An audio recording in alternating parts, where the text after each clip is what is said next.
The wind came hard across the valley that night, carrying with it the smell of dust and distant rain that would never fall.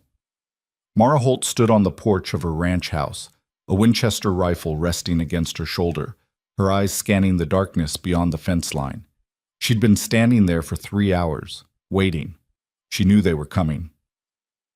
The syndicate had sent word 2 weeks prior, a polite letter on expensive paper, signed by men who'd never worked a day of honest labor in their lives.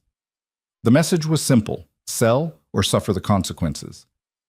She'd burned the letter in her stove and sent back a single word carved into a fence post they'd left on her property. No. That was 5 days ago. Since then, 2 neighboring ranches had gone silent. No smoke from chimneys, no cattle sounds at dawn, just empty land and the kind of quiet that made your skin crawl. Mara was 42 years old, though the frontier had aged her in ways that didn't show in mirrors. Her hands were calloused from 15 years of working this land alone. Her face was weathered, sharp-featured, with eyes the color of storm clouds. She'd buried her husband 7 years back, a riding accident that probably wasn't an accident at all. She'd buried her father 3 years before that. Now it was just her, 300 acres of stubborn earth, and a herd of cattle that represented everything she'd ever fought for. She wasn't selling, she wasn't running, and she sure as hell wasn't dying quiet. The first sign came at midnight, a flicker of movement near the barn, barely visible in the moonless dark. Mara's finger moved to the trigger guard, her breathing steady. She'd been in tight spots before. This was just another one. Then came the voices. "She in there?" "Lights out, could be sleeping." Harmon said, "Make it quick, no witnesses, burn it after." 3 men, maybe 4. Mara's jaw tightened. They were talking like she wasn't even a threat, like this was just another job. That was their first mistake. She could have shot from the porch, could have dropped at least one before they knew what hit them. But something made her wait, some instinct honed by years of surviving in a land that killed the careless. The men moved closer, spreading out in a practiced formation. They'd done this before. Professional guns, not local thugs. The syndicate was serious this time. Mara stepped back into the house, moving silent as a ghost. She knew every board that creaked, every shadow that offered cover. She positioned herself behind the heavy oak table her father had built. The rifle trained on the front door, then everything went to hell. The door exploded inward with a crash of splintering wood. 2 men burst through, guns drawn, moving fast. Mara fired once, the blast deafening in the enclosed space, and the first man went down hard, clutching his shoulder. The second man swung his pistol toward her, but before he could fire, something impossible happened. A shadow moved behind him. It was fast, faster than any man should move. And then there was a flash of steel, and the gunman made a wet, choking sound before collapsing to the floor. Standing in the doorway was a man Mara had never seen before. He was tall, lean, dressed in trail-worn clothes that had seen 1,000 miles of hard country. His face was partially hidden beneath the brim of a hat, but she could see enough: sharp features, a jaw set like granite, and eyes that held absolutely no mercy. In his right hand was a knife, blood dripping from the blade. "You've got one more outside," he said, his voice low and rough like gravel underfoot. "Back door." Mara didn't question it. She moved. She went through the kitchen, rifle up, and caught the third man trying to force the back entrance.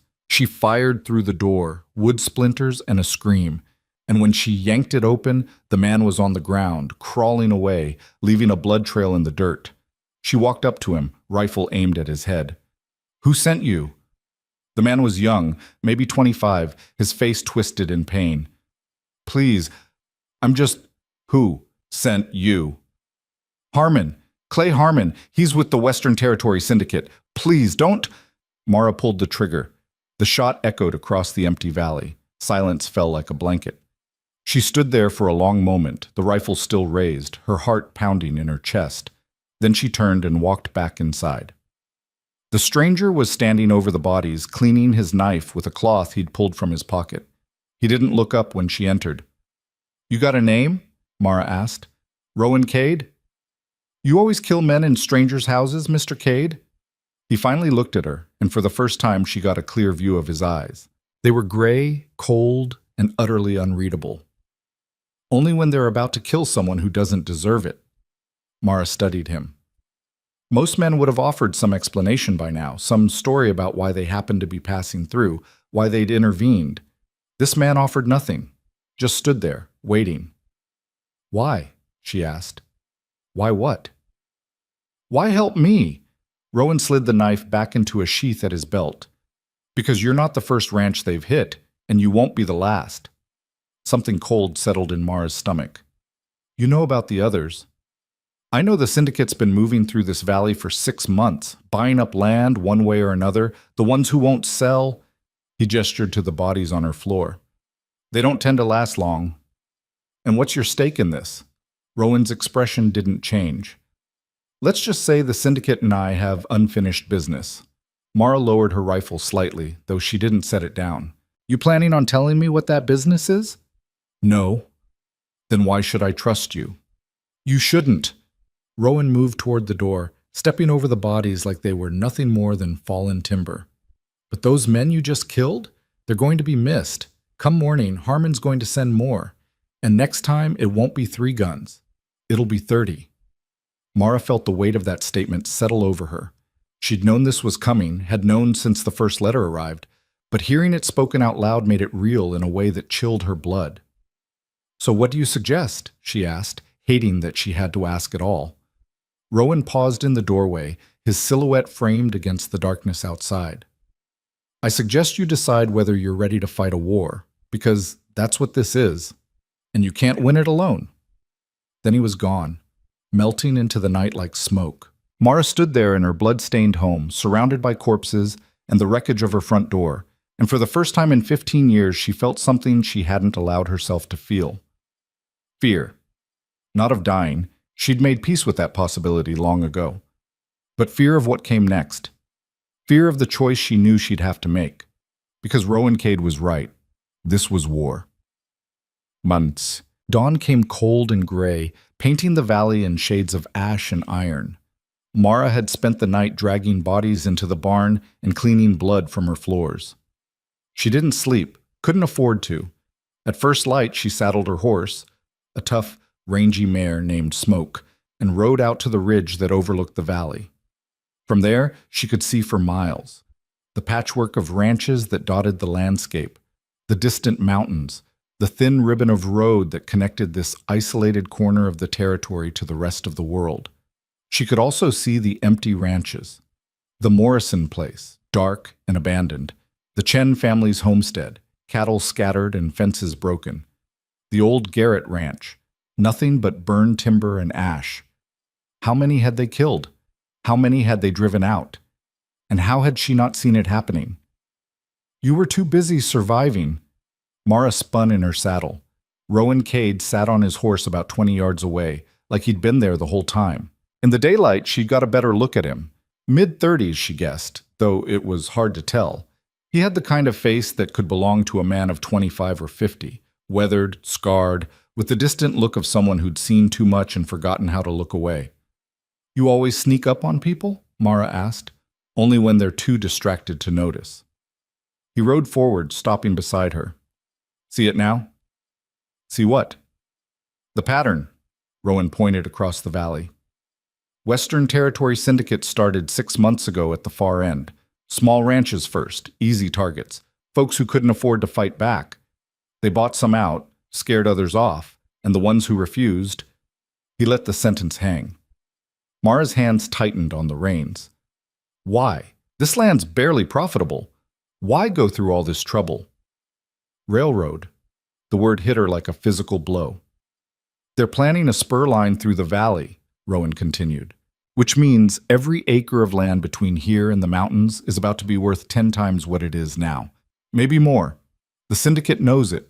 They're buying up everything they can before word gets out. How do you know all this? Rowan's expression went flat. Because I used to work for them.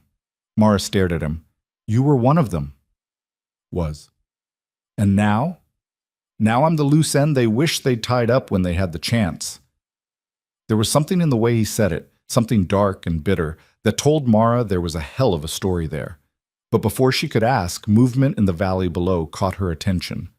Riders, 6 of them, coming up the road toward her ranch. Harmon's men, Rowan said quietly. Right on schedule. Mara's jaw set. Let them come. They'll burn your ranch to the ground. They'll try. Rowan looked at her for a long moment, and something that might have been respect flickered in his eyes. You always this stubborn? It's kept me alive this long. Stubborn gets you killed when you're outnumbered. He nodded toward the riders. But there's another way. I'm listening. The other ranchers, the ones still holding out. You unite them, you've got a fighting chance. Mara let out a bitter laugh. Those ranchers wouldn't follow me if I was holding a map out of hell. Half of them think a woman's got no business running a ranch. The other half blame me for not selling out when I had the chance. Then change their minds. How? Rowan's eyes went cold. Show them what happens when you stand alone. The riders reached Mara's ranch by mid-morning. She was waiting for them on the porch, rifle in hand, Rowan standing silent in the shadows behind her. The lead rider was a big man with a thick beard and eyes like chips of flint. He wore a deputy's badge, though everyone in the valley knew Marshal Henning was in the syndicate's pocket. Mara Holt, Henning called out, not bothering to dismount. We got reports of gunfire last night. You got anything you want to tell me? 3 men tried to kill me, Mara said flatly. They failed. Henning's expression didn't change. That's so. Where are these men now? In my barn. You're welcome to collect them. One of the other riders shifted in his saddle, hand moving toward his gun. Rowan's voice cut through the tension like a knife. I wouldn't. Henning's eyes flicked to the shadows where Rowan stood. Recognition dawned slowly, followed by something that looked a lot like fear. Cade. Heard you were dead. Heard wrong. Henning's jaw worked, but he kept his composure. This doesn't concern you anymore. Everything the syndicate does concerns me. You walk away now. We'll forget we saw you. Rowan stepped out of the shadows, and Mara saw several of the riders tense. Tell Harmon I'm back. Tell him I've got a list. And tell him he's at the top of it. The silence that followed was thick enough to cut. Finally, Henning nodded slowly. You're making a mistake, Cade. Won't be my first. Henning turned his horse. This ranch is under investigation for murder. Nobody leaves. Nobody comes in. That's official marshal business. He looked at Mara. You've got 48 hours to get your affairs in order. After that, we're coming back, and next time, we won't be talking. They rode away, leaving a trail of dust and threats hanging in the air. Mara waited until they were out of sight before she spoke. That went well. Better than you think. Rowan turned to face her. Now Harmon knows I'm involved. He'll pull back, regroup, figure out his next move. That buys us time. Time for what? To build an army. Go on. That afternoon, Mara and Rowan rode out to the nearest occupied ranch, the Dalton place, 5 miles west. Old Tom Dalton had been working this land for 30 years, and he wasn't the friendly type even on good days. When Mara and Rowan rode up, they found Tom on his porch with a shotgun across his knees. Turn around, Tom called out. Don't want company. Mara dismounted. Tom, we need to talk. Nothing to talk about. Whatever trouble you brought to your doorstep, keep it there. The syndicate killed 3 men at my ranch last night. They'll be coming for you next. Tom's weathered face remained impassive. They come. I'll handle it. Alone? Against professional guns? Mara stepped closer. They've already taken the Morrison place, the Chens, the Garretts. How long do you think you'll last by yourself? Longer than I would standing with a woman who can't keep her own house in order. Rowan's voice was quiet but carried across the yard. Those men she killed last night? They were the same ones who burned the Garrett ranch. I know because I tracked them for 3 days before they hit Mara's place. Tom's eyes narrowed. And who the hell are you? Someone who knows how the syndicate operates. Someone who knows they're not going to stop until every independent rancher in this valley is gone. Rowan dismounted, moving with that same predatory grace Mara had noticed. You think you can hold them off alone? You're a fool. But you get everyone together. Pooled resources, coordinated defense. You might actually survive this. Survive? Tom let out a harsh laugh. Boy, I survived the Comanche raids of '62. Survived droughts that killed half the cattle in the territory. Survived winters that froze men solid in their beds. I don't need some drifter telling me how to survive. Those were natural enemies, Rowan said. The syndicate isn't. They're systematic. They're organized. And they're backed by more money than this entire valley is worth. You can't shoot your way out of that. Watch me. Mara stepped forward. Tom, listen to me. I know you don't like me. I know you think I should have sold out years ago, should have moved to town like a proper widow, but I didn't. Because this land means something. It meant something to my father, to my husband, and it means something to me. And if we don't stand together now, we're going to lose it all. Tom was quiet for a long moment. Then he spat in the dirt. Get off my land. They tried 4 more ranches that day. 4 more rejections. By the time the sun was setting, Mara was exhausted and frustrated in equal measure. They'd ridden back to her ranch in silence, the weight of failure heavy between them. They're scared, Rowan said as they unsaddled their horses. They're stupid. Same thing out here. He turned to face her. But they'll come around. Why? Because you say so? Because they don't have a choice. Rowan's voice was matter-of-fact. Right now, they think they can weather this storm alone. They're wrong. And when the syndicate hits them, when they realize how outmatched they are, they'll remember this conversation. They'll remember you came to them first, offered them a chance. And if they don't remember? If they all die before they figure it out? Rowan's expression didn't change. Then we fight with whoever's left. Mara wanted to argue, wanted to rage against the cold logic of it, but she couldn't, because deep down, she knew he was right. That night, she sat on her porch again, rifle within reach, watching the darkness. Rowan had disappeared somewhere into the shadows. She'd learned he didn't sleep like normal people, just seemed to fade in and out of existence depending on when he was needed. She thought about Tom Dalton, about the fear she'd seen hiding behind his bluster, about the other ranchers, all of them alone, all of them waiting for death to come knocking. And she thought about what Rowan had said. You can't win it alone.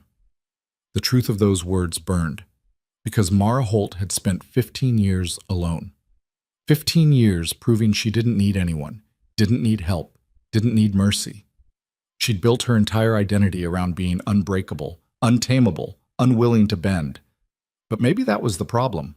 Maybe the real strength wasn't in standing alone. Maybe it was in knowing when to stop standing alone. The thought terrified her more than any gun. 3 days passed. Mara kept to her ranch, working the land like nothing had changed. But everything had changed. She could feel it in the air, that electric tension before a storm breaks.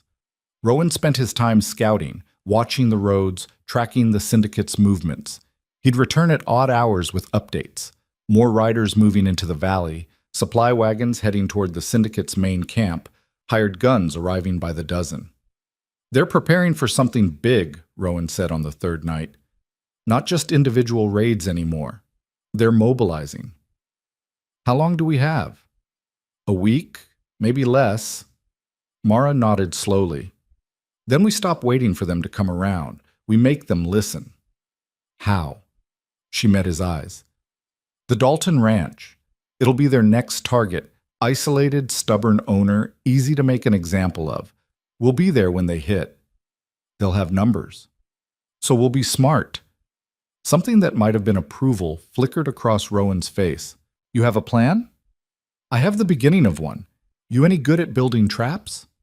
Depends on what you're trying to catch. Men who think they're hunting prey that can't fight back.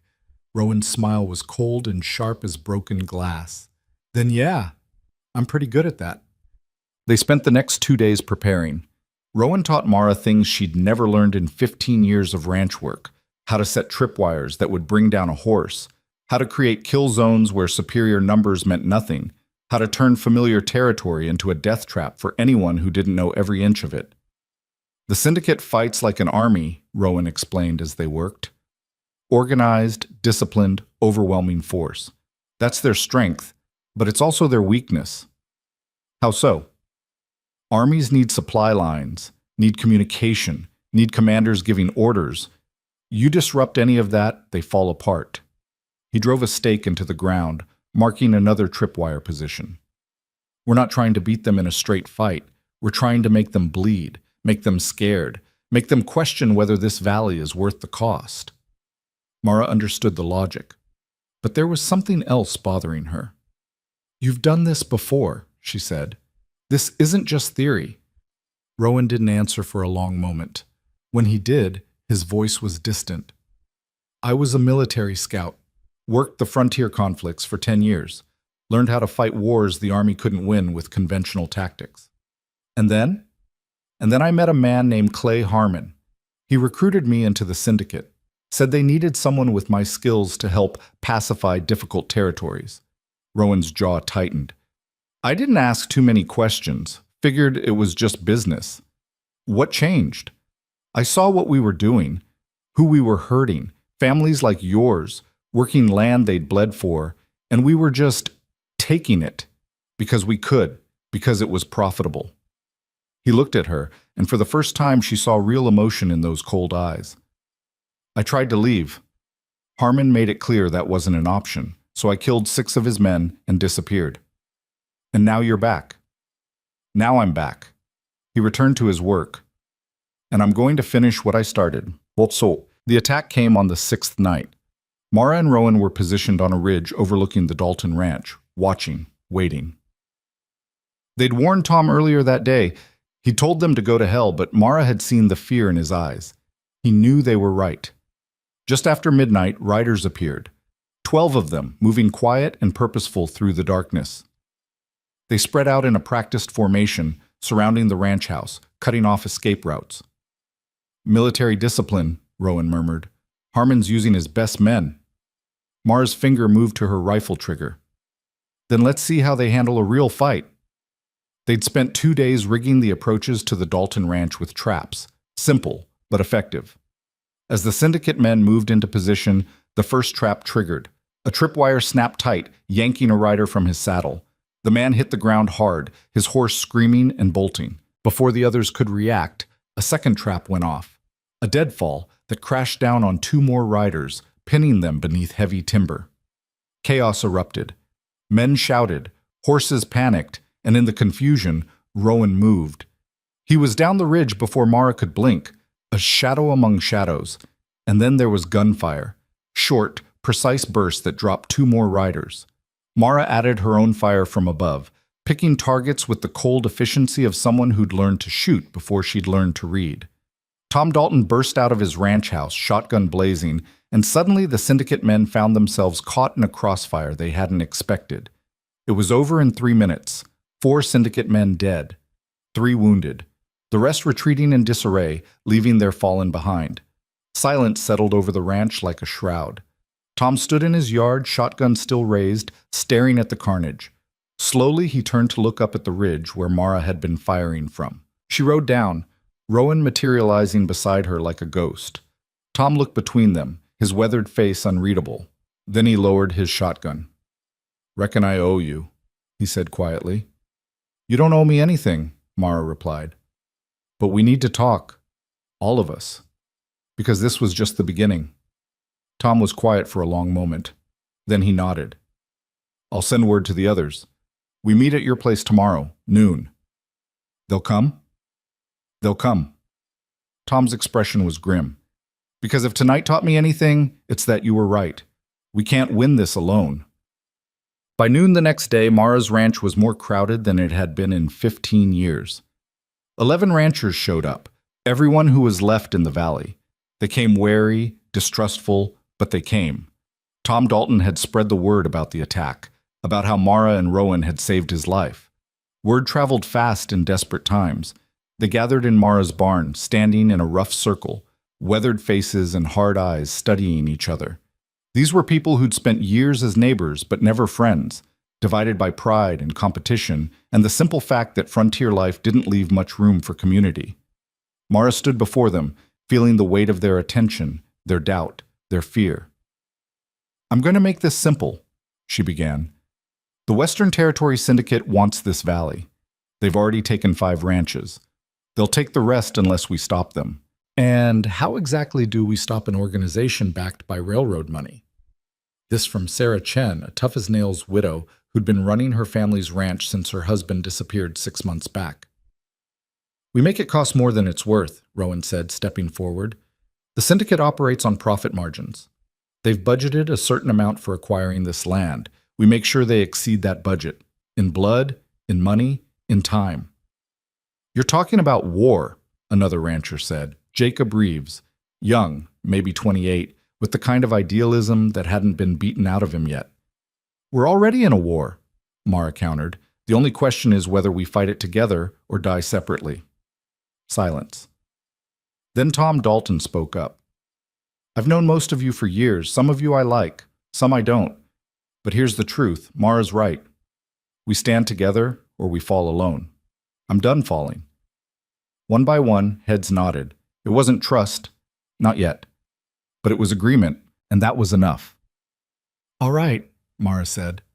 Then here's what we do. The next 3 weeks were brutal. Rowan transformed the ranchers from individuals into a unit. He was merciless in his training, waking them before dawn, drilling them on tactics, teaching them to move as one, to think like soldiers instead of farmers. Your strength isn't in individual skill, he told them during one grueling session. It's in discipline, in knowing that when things go to hell, the person next to you will hold the line.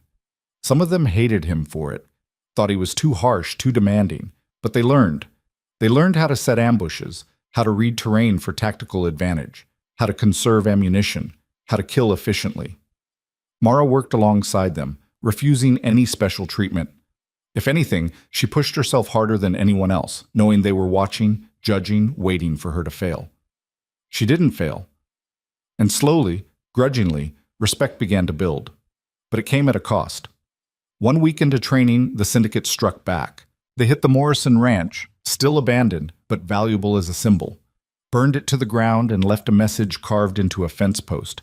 Anyone who stands with Rowan Cade dies first. The ranchers saw it, saw what they were up against. 3 of them wanted to quit right there. Mara gathered everyone that night around a fire, the message still burning in their minds. I know you're scared, she said. I'm scared too. But fear's only useful if it makes you smarter, not weaker. The syndicate wants us to break, wants us to turn on each other, blame each other, run away. That's how they win.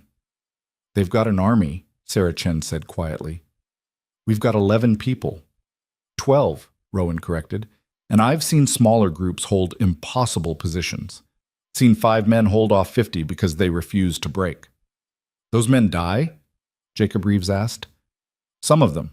But they took enough of the enemy with them that the attack failed. Sometimes that's all victory is, making the other side pay too much for what they want.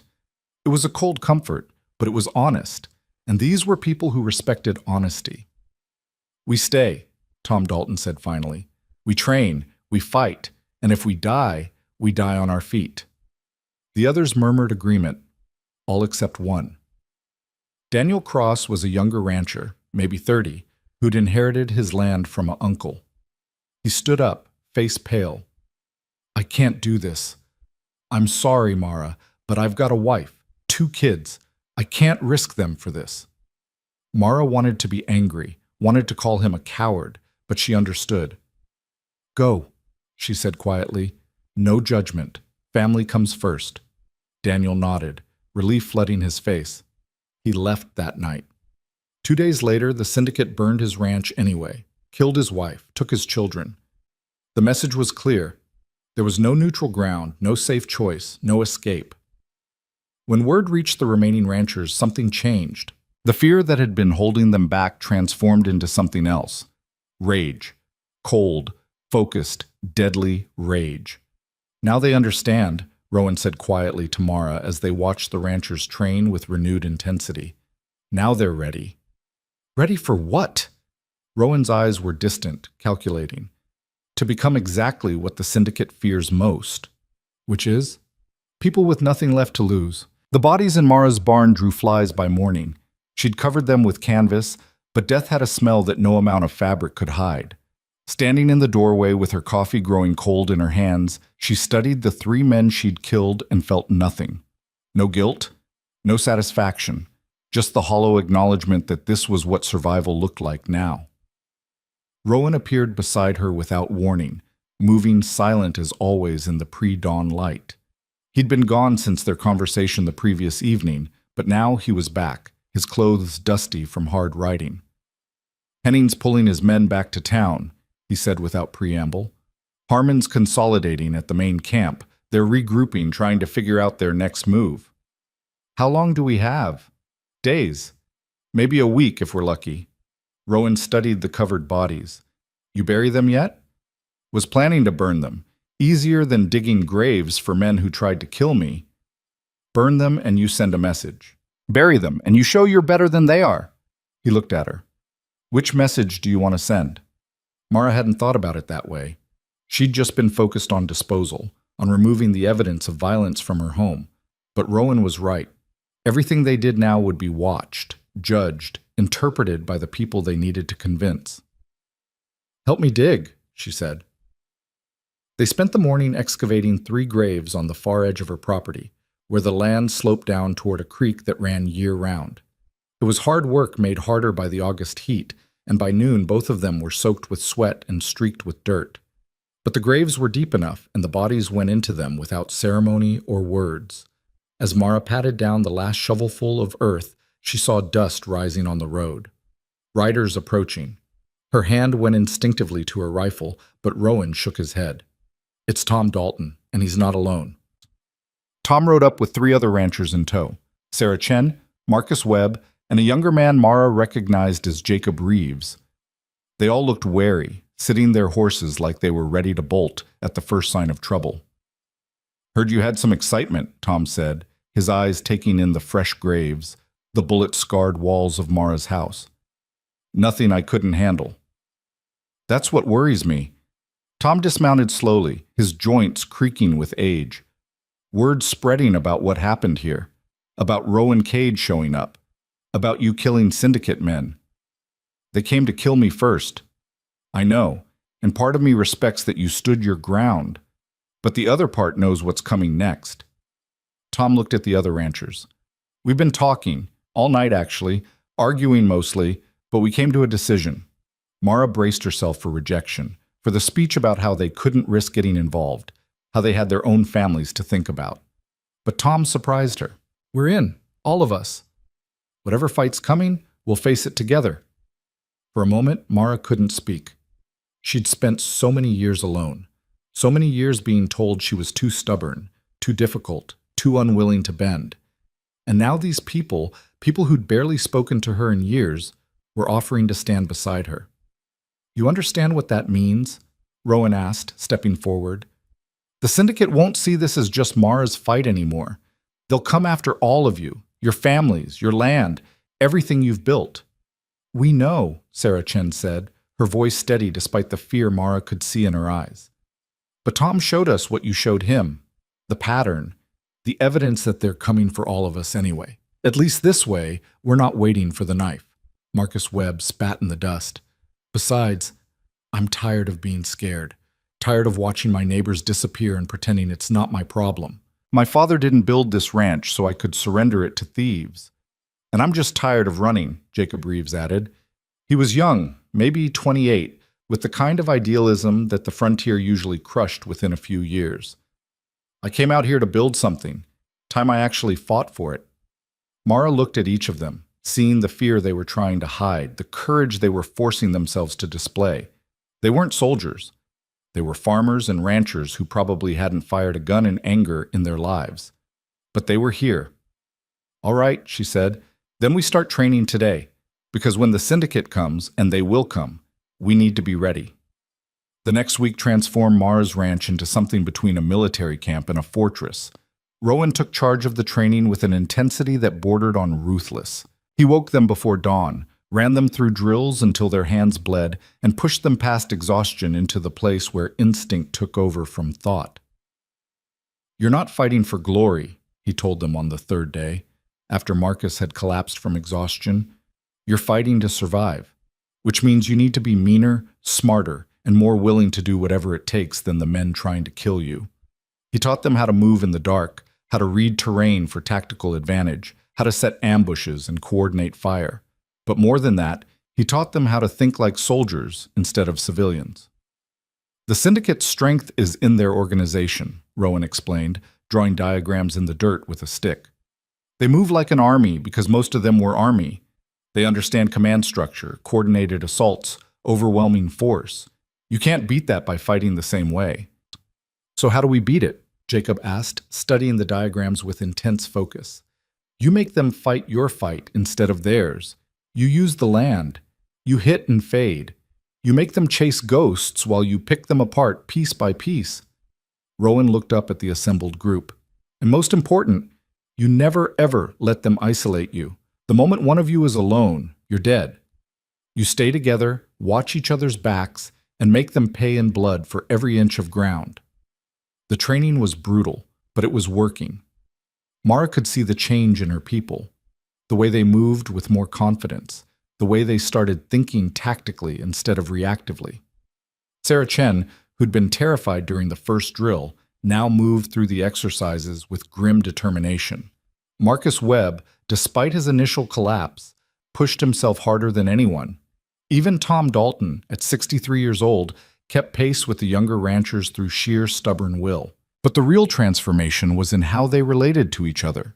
The suspicions and rivalries that had kept them separated for years began to dissolve under shared hardship. They ate together, trained together, and gradually started to trust each other in ways that went deeper than neighborly courtesy. On the fifth night, as they sat around a fire eating a simple meal of beans and cornbread, Jacob Reeves spoke up. "I've been thinking about something," Rowan said. "About never being alone." He looked around the circle of firelit faces. "My whole life out here, I've been taught that strength means handling your own problems, that asking for help is weakness.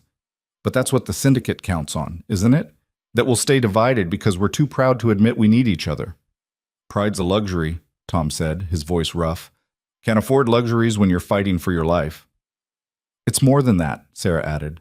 She'd been quiet most of the evening, but now her words carried weight. "I've been alone since my husband disappeared, told myself it was better that way, safer not to depend on anyone. But the truth is, I was just scared. Scared of losing someone again, scared of caring." She looked directly at Mara. "You were right to push for this. All of us together, because alone, we were already dead. We just didn't know it yet." Mara felt something shift in the group, some invisible barrier finally breaking down. These weren't just neighbors anymore, or even reluctant allies. They were becoming something more cohesive, more dangerous to the syndicate's plans. They were becoming a unit. Rowan must have sensed it too, because he stood up, his expression serious. "Tomorrow, we start advanced tactics. Setting traps, coordinating ambushes, defensive positions. It's going to be harder than anything we've done so far. Some of you might get hurt, but you need to be ready because the time we have left is running out." "How do you know?" Marcus asked. "Because I scouted their camp last night. They're bringing in reinforcements, experienced guns from operations in other territories. Harmon's assembling an overwhelming force, and when he moves, it's going to be decisive." Rowan's eyes were cold in the firelight. "We've got maybe 3 days before they hit us. Probably less." The group fell silent, the weight of that knowledge settling over them. 3 days to prepare for a battle they were almost certainly going to lose. 3 days to get right with whatever peace they could find. "Then we make the most of those 3 days," Mara said, standing to face them all. "We train like our lives depend on it, because they do. We set up our defenses, we prepare fallback positions, and we make damn sure that when the syndicate comes, they'll remember this valley for the rest of their lives." "However long that is," Tom added with dark humor. "However long that is." The next 2 days blurred together in a haze of preparation and training. They fortified positions, cached supplies and ammunition, mapped out defensive lines and escape routes. Rowan pushed them relentlessly, but now they understood why. Every drill, every exercise, every seemingly pointless repetition was building muscle memory that might save their lives when chaos erupted. On the morning of the second day, a rider approached Mara's ranch flying a white flag. Rowan nearly shot him anyway, but Mara held up her hand. "Let's hear what they have to say." The rider was young, barely 20, and clearly terrified.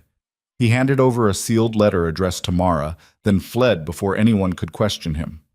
Mara broke the seal and read the contents, her expression darkening with each word. "What is it?" Sarah asked. "An ultimatum from Harmon." Well, Mara read aloud. "You have 48 hours to surrender your property and leave the territory. Anyone found in the valley after that deadline will be considered hostile and dealt with accordingly. The Western Territory Syndicate has legal claim to all lands in the valley based on unpaid tax liens and territorial development rights. Resistance is both futile and illegal. Legal claim? Jacob's voice was incredulous. Based on what? Based on lies and forged documents, Rowan said. The syndicate's been manufacturing legal justification for months, creating fake tax records, bribing assessors, using every corrupt official in their pocket to build a paper trail that looks legitimate. Can they actually do that? Marcus asked. They already have. To a territorial court, their claim looks solid, which means when they come to enforce it, they'll have the law on their side, or at least the appearance of it. Mara crumpled the letter and threw it into the fire they'd built for cooking. Doesn't matter what papers they have. This land is ours. We've bled for it, buried family in it, built our lives on it. Some corrupt official in a distant capital doesn't change that. So we fight, Tom said. It wasn't a question. We fight.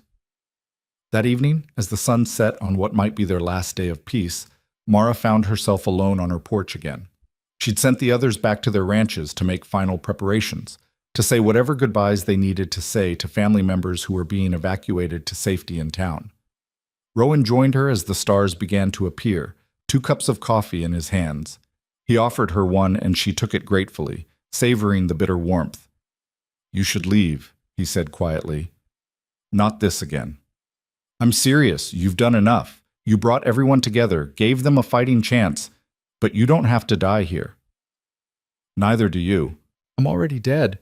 Have been since I walked away from the syndicate. This is just finishing what I started. He turned to face her. But you could have a life after this. Could rebuild somewhere else, start over. You're only 42, that's young enough to what? Run? Hide? Spend the rest of my life knowing I abandoned my home and the people I convinced to stand with me? Mara shook her head. That's not a life. That's just a slower kind of death. Stubborn. You already knew that about me.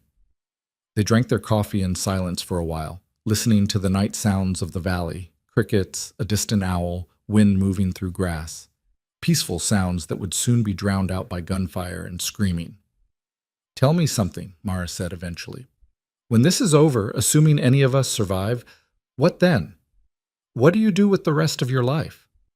Rowan was quiet for so long she thought he might not answer. Then, I don't know. Never thought that far ahead. Always figured I'd die in a fight somewhere, and that would be the end of it. That's a lonely way to live.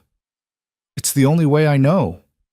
He looked at her, and in the starlight his face seemed younger, more vulnerable.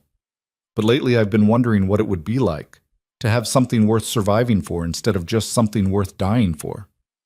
And have you figured it out? Getting there. Turns out it might involve a stubborn rancher with a talent for getting herself into impossible situations. Despite everything, despite the coming battle, despite the fear churning in her gut, Mara smiled. She sounds like trouble. The worst kind.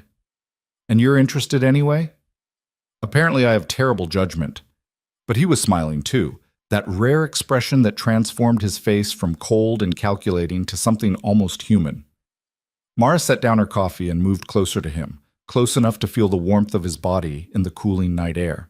If we survive this, when we survive this. When we survive this, she corrected, I think we should figure out what comes next, together. Rowan's hand found hers in the darkness, his fingers rough and calloused and warm. I'd like that. They stood there holding hands like awkward teenagers, 2 people who'd spent so long being hard and isolated that they'd almost forgotten how to be anything else. But they were learning, and maybe that was enough. The next morning arrived too soon and too cold. Frost covered the ground despite it being late summer, and the air had that sharp quality that spoke of change coming. Mara woke before dawn and found Rowan already up, checking weapons and supplies with mechanical precision. Today's the day, he said without looking up. Henning's men were spotted moving out of town before midnight. Harmon's main force left their camp at dawn. They're converging on the valley from 3 directions. How many? Best estimate? 45 to 50 men, all armed, most with military experience. They're bringing supply wagons, which means they're planning for sustained operations. He finally looked up at her. This is their final push. They're not planning on leaving anyone alive to resist. Mara felt ice settle in her stomach, but her voice was steady when she spoke. Then we make them regret ever coming here. Round everyone up. Time to take our positions. Within an hour, the ranchers had assembled at Mara's property for final instructions. They looked different now than they had a week ago. Harder, more focused, wearing their weapons like they understood what they were for. The transformation from farmers to fighters wasn't complete, but it had begun. You all know the plan, Rowan said, addressing the group. We let them commit to the pass, then hit them from both sides. The goal isn't to win a pitched battle, we can't. The goal is to make them bleed, to slow them down, to make them question whether this valley is worth the cost. And when they break through, Sarah asked. Because they will break through eventually. Then we fall back to secondary positions. We make them fight for every ranch, every building, every foot of ground. We turn their organized campaign into a dozen separate battles they can't coordinate. Rowan's expression was grim. Some of us won't survive that. That's just the truth. But the ones who do will have bought time for the rest of the valley to prepare, to get word out, to bring in help. Is help actually coming? Jacob's voice was quiet, but the question hung heavy. I sent riders to the territorial capital 3 days ago, Mara said, carrying evidence of the syndicate's operations, witness statements, everything we could gather. If they make it through, if the right people see what we've sent, help will come. But we can't count on it arriving in time. So we fight like we're alone, Marcus said. We fight like we're alone, Mara confirmed. But we fight together. The group dispersed to their assigned positions, each person carrying the weight of what was coming. Mara watched them go. These people who'd become more than neighbors, more than allies. They'd become something like family, bound together by shared purpose and shared fear. You gave them hope, Rowan said, standing beside her. More than that, you gave them something to fight for beyond just survival. That's rare. Hope doesn't stop bullets. No. But it makes people stand when they'd otherwise run, and sometimes that's the difference. They took up their own positions overlooking the valley, watching the roads for the dust clouds that would signal the syndicate's approach. The wait was agonizing, every minute stretched thin with tension, but they held their discipline, watched, waited. And then, just before noon, they came. The syndicate force appeared on the horizon like a dark stain spreading across the land. Even at a distance, Mara could see the organization in their movement, the military precision that spoke of professional leadership. These weren't thugs or hired guns anymore. This was an army. Bigger than we thought, Rowan muttered, studying them through a spyglass. I count at least 50 men, maybe more. And they've got artillery. Artillery? Small field pieces, probably mountain howitzers. Nothing that could level a fortress, but more than enough to demolish ranch buildings. He lowered the glass, his expression dark. Harmon's not taking chances this time. He's planning to obliterate any resistance. Mara's hands tightened on her rifle. They'd known this would be bad, but seeing the full force arrayed against them made it real in a way that planning and preparation hadn't. They were outnumbered, outgunned, and facing an enemy that had every advantage except one. They knew this land, and they had nothing left to lose. The syndicate force moved with deliberate speed toward Widow's Pass, exactly as Rowan had predicted. They were confident, assured, moving like conquerors entering territory they already owned. That confidence would be their first mistake. Mara signaled to her people, and they melted into their positions, invisible among the rocks and scrub. The trap was set. Now they just had to wait for the enemy to step into it.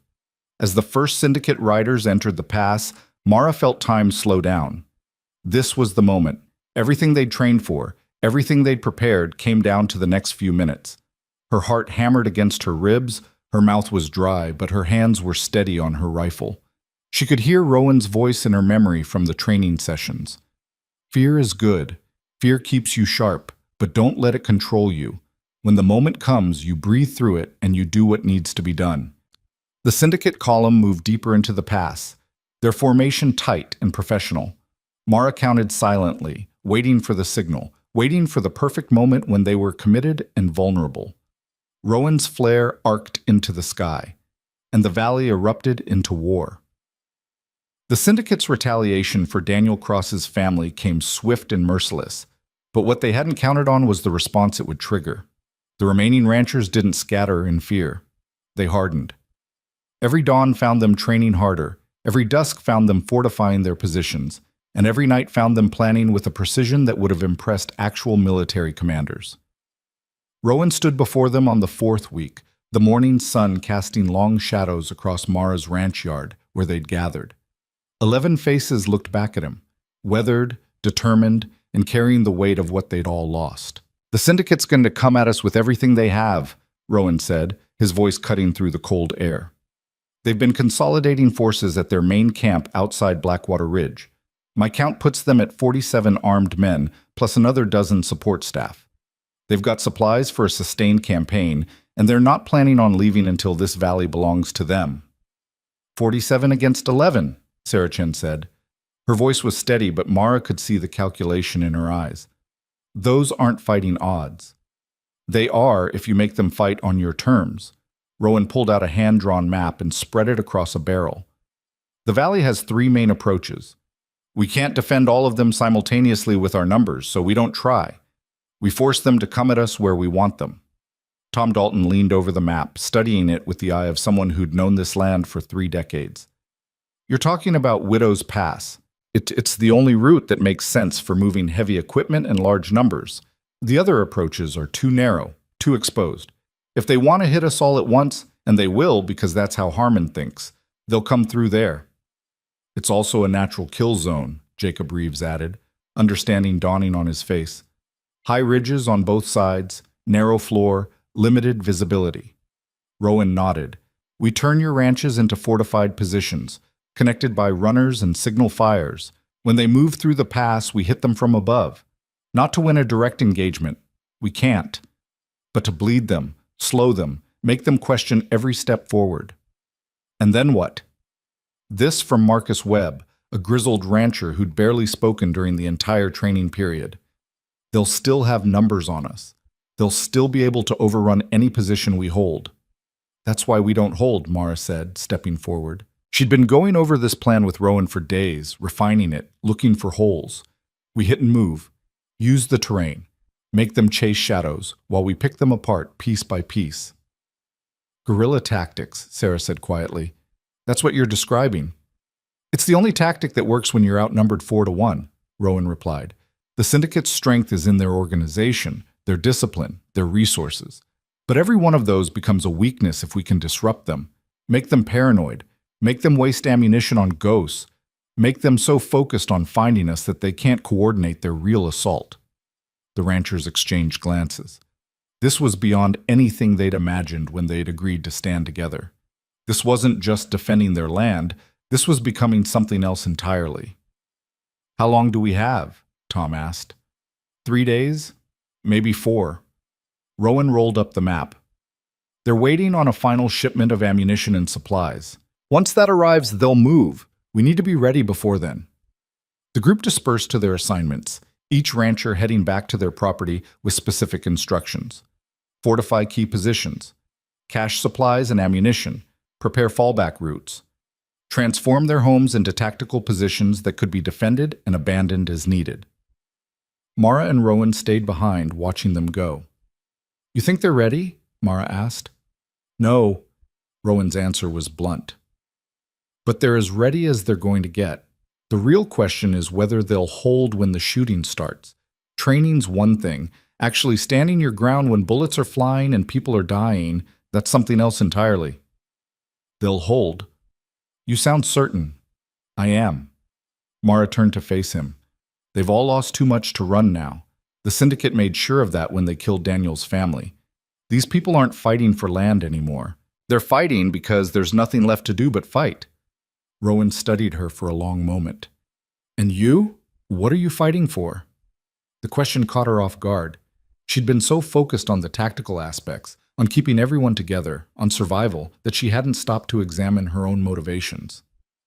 "Same thing I've always fought for," she said finally. "The right to stand on my own ground and tell the world to go to hell if it doesn't like it." Something that might have been amusement flickered across Rowan's face. "Stubborn to the end. Worked so far. Until it doesn't." He moved toward his horse. I'm going to scout the syndicate's camp tonight. See if I can get a better count on their numbers. Maybe cause some confusion. Alone? It's what I do best. Mara wanted to argue, but she'd learned over the past weeks that Rowan operated on his own rules. He'd disappear for hours or days, then return with intelligence that always proved accurate. She didn't know how he moved so quietly, how he got so close to enemy positions without being detected, but she'd stopped questioning it. Be careful, she said, immediately regretting how it sounded. Like she cared. Like his survival mattered beyond his tactical value. Rowan paused, looking back at her. You worried about me, Mara Holt. I'm worried about losing our best strategist right before a major engagement. Sure. That almost smile again. That's what you're worried about. Then he was gone, leaving Mara alone in the yard with too many thoughts and not enough time to examine them. The next 2 days passed in a blur of preparation. Mara moved between the ranches, checking fortifications, coordinating supply caches, ensuring everyone understood the plan. It was exhausting work, made harder by the constant tension of waiting for an attack that could come at any moment. On the second night, she found Sarah Chen sitting on her porch, rifle across her lap, staring out into the darkness. Can't sleep either? Mara asked, climbing the steps. Sarah shook her head. Keep thinking about my husband, about the night he disappeared. I told myself it was an accident, that he'd fallen, gotten lost, something natural. But I knew. Deep down, I knew the syndicate had taken him because he wouldn't sell. I'm sorry. Don't be. Sarah's voice was hard. Sorry doesn't change anything. Sorry doesn't bring him back. But making those bastards pay? That might mean something. Mara sat down beside her. You scared? Terrified. You? Out of my mind. They sat in silence for a while. Two women who'd spent years being strong because they had no other choice, finally admitting the fear they'd been carrying. You think we can actually do this? Sarah asked eventually. Win, I mean. Really win. Mara considered the question carefully. I think we can make them wish they'd never come to this valley. Whether that counts as winning depends on how you measure it. Good enough for me. The conversation drifted to other things, memories of better times, stories about their families, the kind of talk that only happens between people who might not see another sunrise. When Mara finally left, she felt something she hadn't expected to feel. Not alone. Rowan returned on the third morning, looking like he'd been through hell. His clothes were torn, there was dried blood on his shirt that probably wasn't his, and he moved with the careful precision of someone nursing injuries. What happened? Mara demanded, meeting him at the edge of her property. Got careless. One of their sentries spotted me. He dismounted stiffly. But I got what we needed. They're moving out tomorrow at dawn. Full force, straight through Widow's Pass like we predicted. You're hurt. I'm functional. That's what matters. He pulled a folded paper from his jacket. Managed to grab this from Harmon's tent. Their complete attack plan. Mara unfolded it, scanning the detailed diagrams and notes.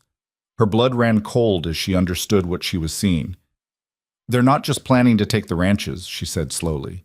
They're planning to wipe us out completely. No survivors, no witnesses. Harmon's learned his lesson from the resistance we've shown. He's not taking chances anymore. Rowan pointed to a section of the map. See here? They've marked every ranch as a target for complete destruction. They're going to sweep through, kill everyone, burn everything, and claim we all fled or sold out voluntarily. Can we stop this? We can try. Rowan's expression was grim. But it's going to be bloody. Bloodier than anything we've prepared for. Mara looked at the map, at the careful notations marking where her friends and neighbors would die if this plan succeeded. Then she looked at Rowan, really looked at him, and saw something she'd been too focused to notice before. You don't expect to survive this, do you? He met her eyes, and for once, his guard dropped completely. I stopped expecting to survive anything a long time ago. This is just another fight. Maybe the last one. But as long as I take Harmon with me, it'll have been worth it. That's not good enough. It's all I've got. Mara stepped closer, her voice dropping. You've spent weeks training these people, giving them hope, making them believe they can win. You don't get to give up now. I'm not giving up. I'm being realistic. No, you're being a coward. The The words came out harsher than she'd intended, but she didn't take them back. You're planning your death because it's easier than planning your life. Because if you survive this, you'll have to figure out what comes next, and that scares you more than dying ever could. Rowan's jaw tightened. You don't know anything about me. I know enough. I know you're the best tactical mind I've ever seen. I know you're loyal to people you barely know. I know you've saved my life twice and probably saved this entire valley by being here. And I know you're planning to throw all of that away because you think dying for a cause is noble. What would you have me do? Survive. Win. Help us build something worth keeping after all this is over. Mara held his gaze. The valley needs you. These people need you. What about you? The question was quiet, almost vulnerable. Do you need me? It would have been easy to deflect, to turn it into something tactical and safe. But Mara was tired of safe, tired of keeping everyone at arm's length, tired of being alone even when surrounded by people. Yes, she said simply, I need you alive. Something passed between them in that moment, an understanding, an acknowledgement of something neither of them had words for. Then Rowan nodded slowly. Then I'll do my best to survive. That's all I'm asking. They spent the rest of the day finalizing preparations, sending runners to each ranch with final instructions and the intelligence from Harmon's attack plan. As the sun began to set, the ranchers gathered one last time at Mara's property. The mood was somber but determined. Everyone knew what was coming. Everyone had made their peace with it. Tomorrow, we make our stand, Mara said, standing before them.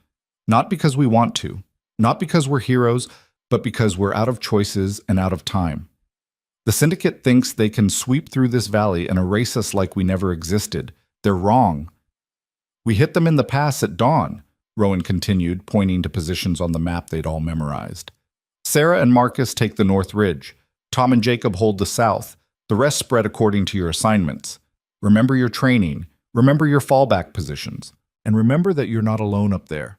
Every one of you has someone watching their back. What about you two? Tom asked. Where will you be? Mara and Rowan exchanged a glance. We'll be wherever we're needed most, Mara said. Mobile command. We'll move between positions, coordinate the defense, and make sure everyone stays connected. And when they break through? Marcus asked. Because they will break through eventually. Then we fall back to secondary positions, Rowan answered. The ranches themselves. We make them fight for every inch, every building, every fence post. We turn their organized assault into a dozen separate battles they can't coordinate. And we make damn sure that when this is over, they'll think twice before trying this anywhere else. The ranchers nodded, grim understanding settling over them. Get some rest, Mara said. Tomorrow's going to be the longest day of your lives. They dispersed into the darkness, heading to their final positions. Mara watched them go, wondering how many she'd see alive again. You gave them hope, Rowan said quietly beside her. That's more than most leaders manage before a battle. Hope doesn't stop bullets. No, but it makes people fight harder, fight smarter, and sometimes that's the difference between losing and surviving long enough to win. That night, Mara couldn't sleep. She sat on her porch, rifle in her lap, watching the stars wheel overhead. Sometime around midnight, Rowan joined her, moving silent as always. You should rest, he said. So should you. Never been good at it. He sat down beside her and they shared the silence for a while. Then, whatever happens tomorrow, I want you to know something. What? You're the strongest person I've ever met, and I've met a lot of people worth knowing. He looked at her, and in the starlight, his face seemed younger, less haunted. This valley's lucky to have you. Hell, I'm lucky to have met you. Mara felt something tight in her chest loosen. Don't get sentimental on me now, Cade. I need you cold and tactical tomorrow. I can be both. Can you? For you? I'll try. Dawn came too fast and too slow at the same time. Mara and Rowan rode out to Widow's Pass in the pre-dawn darkness, their horses picking their way carefully through terrain they knew by heart. Other shapes moved in the shadows, the ranchers taking their positions, silent and determined. The pass was exactly as deadly as Rowan had described. High ridges on both sides created a natural corridor about 50 yards wide and 300 yards long. Anyone moving through it would be completely exposed to fire from above. The syndicate would know it was a trap, but they'd have no choice but to go through it if they wanted to reach the ranches beyond. Mara took up position on the north ridge, finding the spot she and Rowan had scouted days before. From here, she could see the entire length of the pass and coordinate the defense. Rowan positioned himself on the south ridge with a similar vantage point. They waited. The sun crept over the mountains, painting the valley in shades of gold and red, beautiful and terrible at the same time. Then, in the distance, dust. "They're coming," Sarah's voice drifted across from her position. "I count at least 30 riders, maybe more behind them." Mara's heart hammered in her chest, but her hands were steady on her rifle. This was it. Everything they'd prepared for, everything they'd fought for, came down to the next few hours. The syndicate force moved into view, and Mara's breath caught. Rowan's count had been conservative. She could see at least 50 armed men moving in a tight military formation. They had supply wagons, spare horses, and enough firepower to level a small town. At the head of the column rode a man Mara recognized from Rowan's descriptions. Clay Harmon, tall, broad-shouldered, with the bearing of a career military officer. He sat his horse like he owned the world, confident and utterly without fear. The column approached the pass, and Mara could see Harmon studying the ridges. He knew what he was riding into. But his expression never changed. He simply raised his hand, signaling his men to continue. Arrogance or confidence? Mara couldn't tell. Maybe both. The first riders entered the pass. Mara waited, counting silently. Let them commit. Let them think they were safe. Halfway through, 3/4. Almost the entire column was in the kill zone now. Rowan's signal flare arced into the sky, burning red against the morning blue, and hell erupted. The ranchers opened fire from both ridges simultaneously, a devastating crossfire that tore into the syndicate column. Men screamed, horses panicked, and the carefully organized formation dissolved into chaos in seconds. But Harmon was already shouting orders, his voice cutting through the confusion. "Return fire! Up the ridges! Flank positions, move!" The syndicate men responded with professional discipline, taking cover behind wagons and dead horses, laying down suppressing fire toward the ridges. Some broke off and started climbing toward the rancher positions, using the terrain for cover. "They're adapting faster than expected," Tom's voice carried across the pass. "We need to fall back." "Hold position," Rowan's command was sharp. "Pour it on. Don't let them organize." Mara fired methodically, picking targets, making every shot count. She'd already dropped 3 men, but there were so many more. For every one that fell, 2 more seemed to take their place. Then she saw movement on her flank. Syndicate men had found a route up the ridge, were moving to flank Sarah's position. "Sarah, you've got company coming up on your left," Mara shouted, swinging her rifle around. She fired, dropping the lead climber, but there were at least 5 more behind him. Sarah shifted, engaging the new threat, but now she was exposed to fire from the pass below. Bullets kicked up dust around her position. Rowan was already moving, scrambling along the ridge with inhuman speed, his rifle barking in steady rhythm. He reached Sarah's position just as the flanking force closed in, and Mara watched in awe as he became something other than human, a whirlwind of violence and precision, dropping men with a combination of rifle fire and close-quarters combat that was brutal and efficient. But the syndicate wasn't breaking. They were too well-trained, too numerous, too determined. And Harmon was coordinating them with the skill of someone who'd fought 100 battles. "Fall back to secondary positions," Mara ordered, recognizing the signs. They'd done damage, maybe a third of the syndicate force was dead or wounded, but they couldn't hold the pass. "Everyone move, now!" The ranchers began their retreat, a fighting withdrawal that Rowan had drilled into them over weeks of training. Move, cover, move again. Never turn your back, never stop watching your flanks. Mara was the last off the north ridge, providing covering fire as her people pulled back. She could see the syndicate forces reorganizing, preparing to pursue.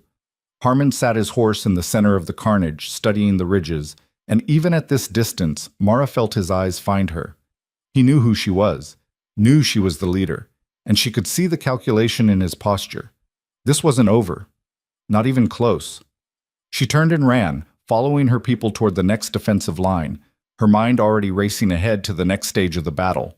They'd bloodied the syndicate, slowed them down, but the real test was still coming.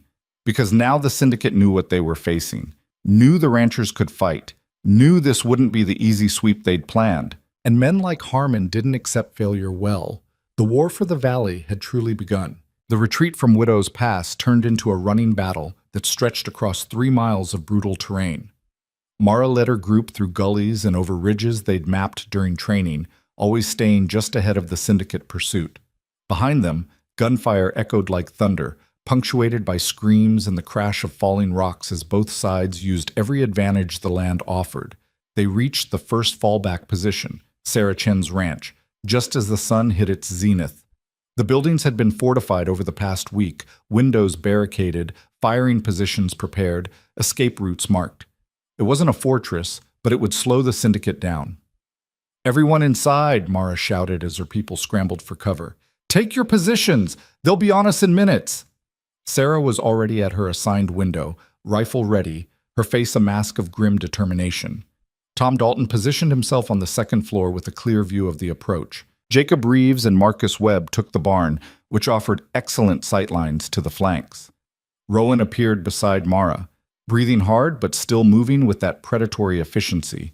Blood streaked his face from a graze across his temple, but his eyes were sharp, calculating.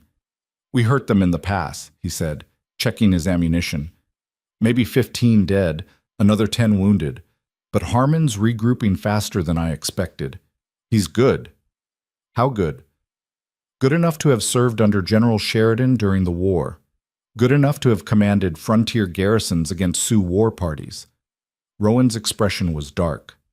"He's not just a hired gun. He's a legitimate tactician, and now he's angry." As if summoned by the mention of his name, the syndicate force appeared on the ridge overlooking the ranch. Mara counted heads, at least 30 men still mounted and ready, with more coming up behind. They'd lost ground, but they still had overwhelming numbers. Harmon sat his horse at the front, studying the fortified ranch with the calm assessment of a chess player examining the board. Even at this distance, Mara could feel the weight of his attention, the cold calculation behind those eyes. Then he raised his hand and made a simple gesture.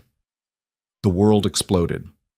The syndicate didn't charge blindly. Instead, they unleashed a devastating barrage of covering fire while split forces moved to flank the ranch from both sides. It was textbook military assault: pin the enemy in place, envelope their position, eliminate escape routes. "North flank!" Tom's voice rang out from upstairs. "They're moving around." "South too," Marcus called from the barn. "At least 8 men." Mara's mind raced. They'd anticipated this, had planned for it, but experiencing it was different from imagining it. The sheer volume of fire being poured into the ranch was staggering. Windows shattered, wood splintered, and the air filled with the scream of ricocheting bullets. "Hold fire until they're in effective range," Rowan commanded, his voice cutting through the chaos. "Don't waste ammunition." The syndicate men advanced with professional discipline, using cover, moving in coordinated bounds. They'd done this before, had probably done it dozens of times. This was just another job for them, but they weren't expecting what came next. As the flanking forces closed to within 50 yards, the ground beneath them erupted. The ranchers had spent days planting crude explosives along the approach routes, black powder charges triggered by tripwires and pressure plates. The blasts weren't huge, but they didn't need to be. They just needed to disrupt the attack. Men screamed as the charges detonated, throwing bodies into the air, creating chaos in the carefully coordinated assault. In that moment of confusion, the ranchers opened fire. Mara dropped 2 men in quick succession, her rifle shots precise and deadly. Beside her, Rowan was firing with mechanical efficiency, each shot finding its mark. From upstairs, Tom's hunting rifle boomed like a cannon, and through the barn windows, Marcus and Jacob were laying down a withering crossfire. The syndicate advance staggered, wavered, and then broke. The survivors retreated back to their starting positions, dragging wounded with them, leaving dead behind. "Reload! Count your ammunition!" Mara ordered, ejecting spent shells from her rifle. Her hands were steady, but her heart hammered against her ribs. They'd beaten back the first assault, but there would be more. Many more. Sarah appeared at her side, face blackened with powder smoke. "We're burning through ammunition faster than expected.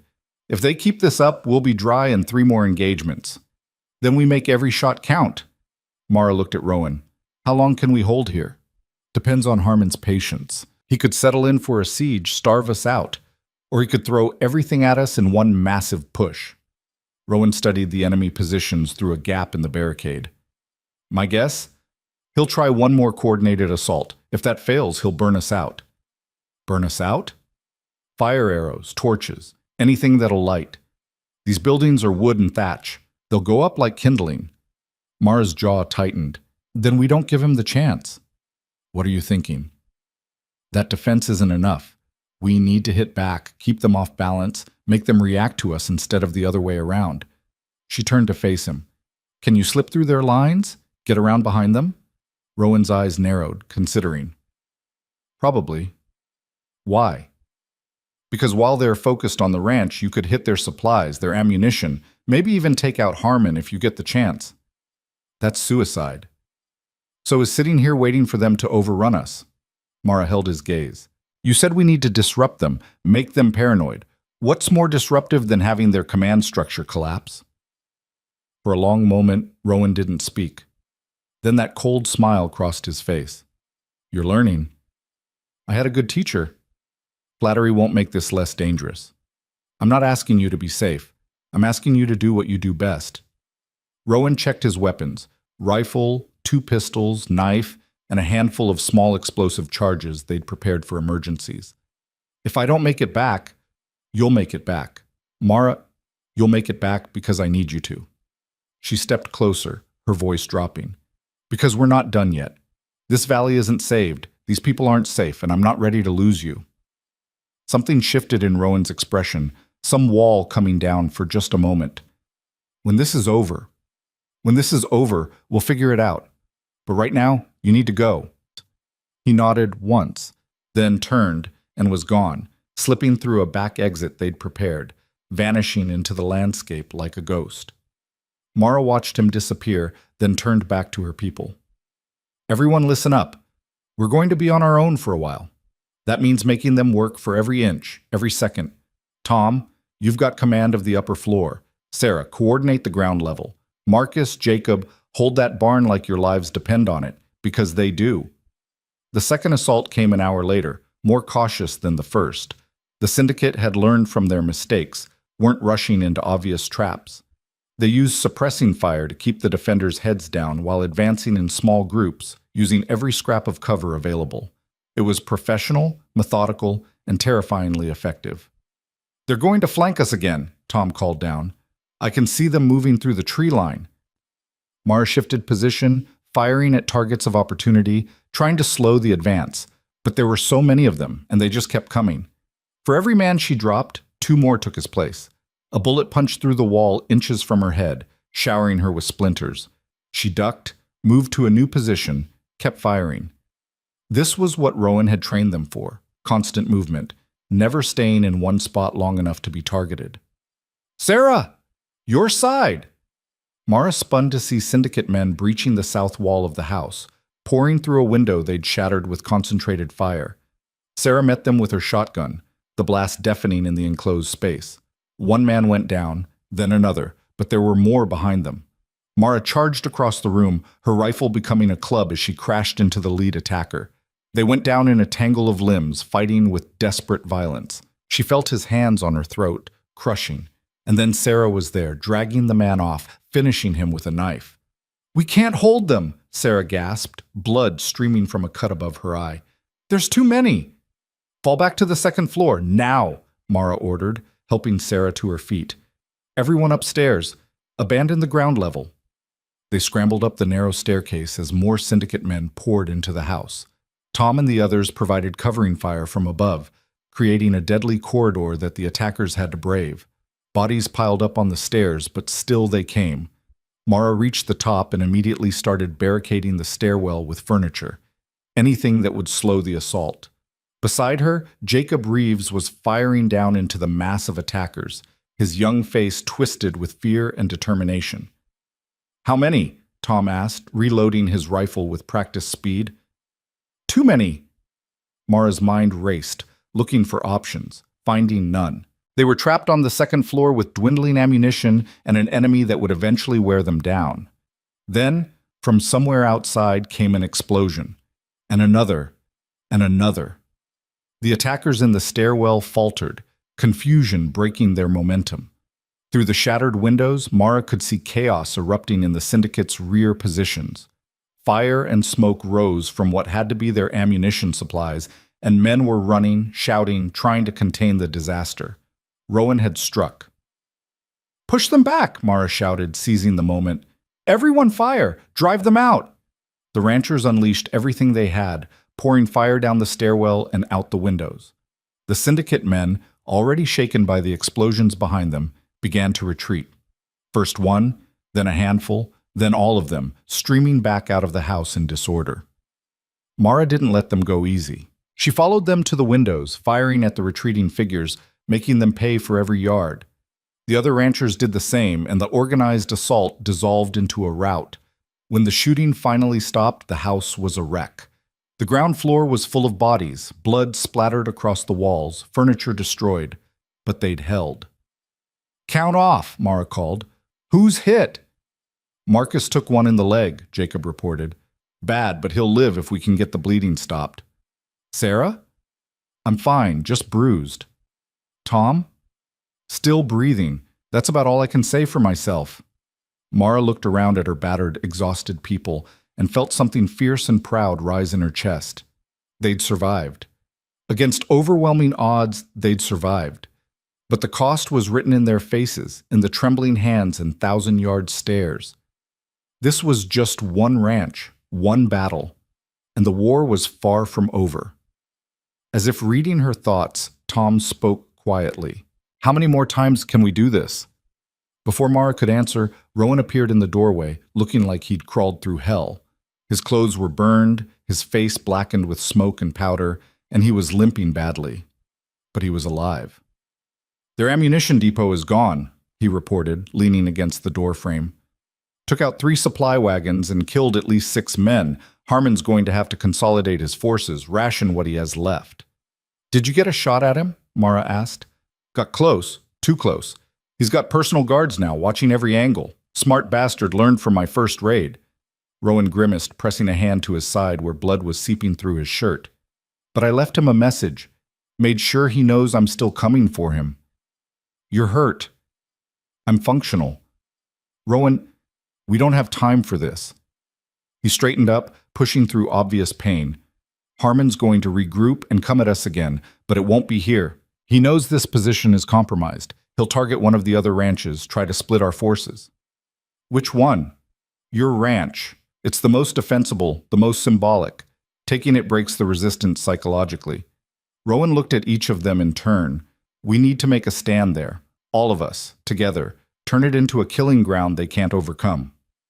"And if they do overcome it?" Sarah asked quietly. "Then we've lost.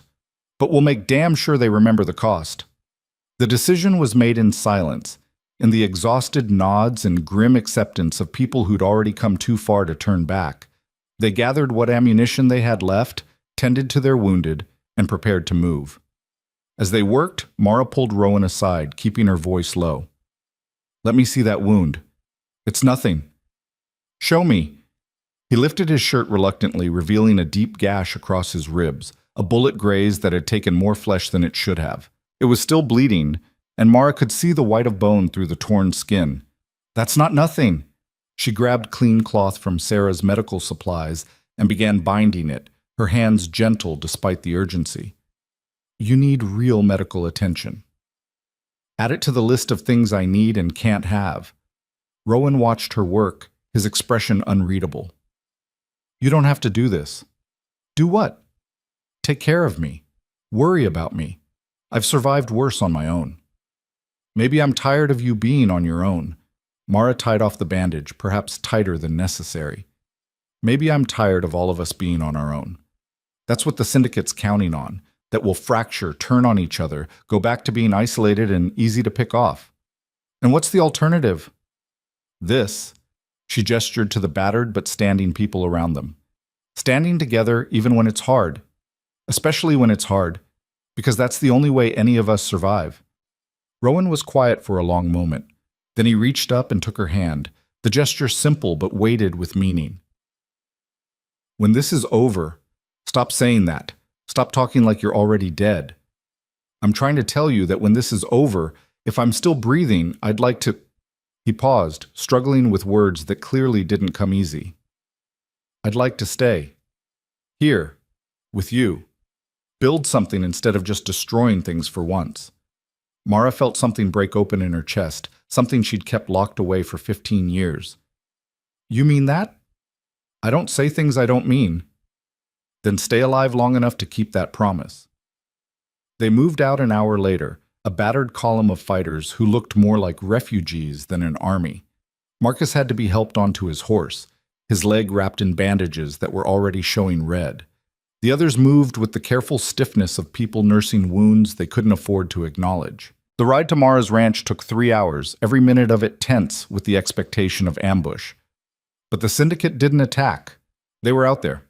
Mara could feel them watching, but they held back, waiting, planning, preparing for the final push. When they reached Mara's property, the sun was already starting its descent toward the western mountains. The ranch looked the same as always. Weathered buildings, sturdy fences, the land she'd fought for every day of the past 15 years.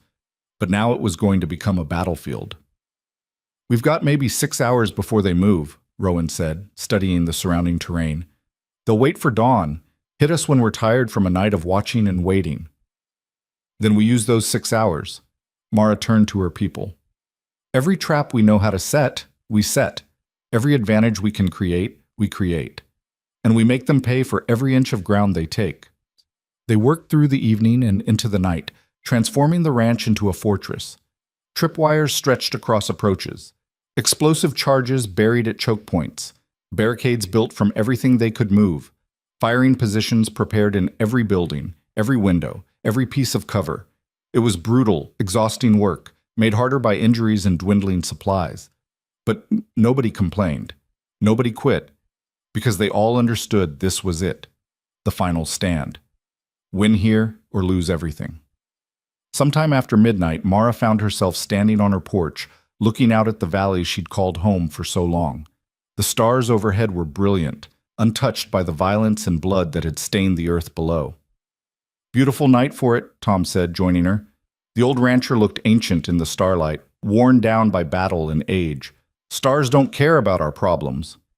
No, they don't.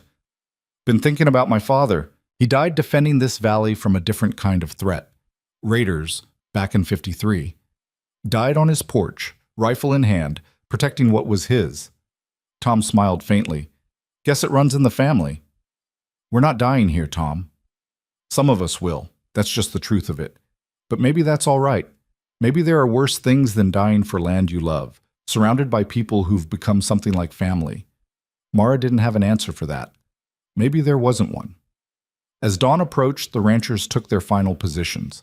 Sarah on the barn roof with the best vantage point, Tom at an upper window of the main house, Jacob and Marcus, despite his wounded leg, in defensive positions covering the approaches. Others scattered throughout the property, each one placed where they could do the most damage.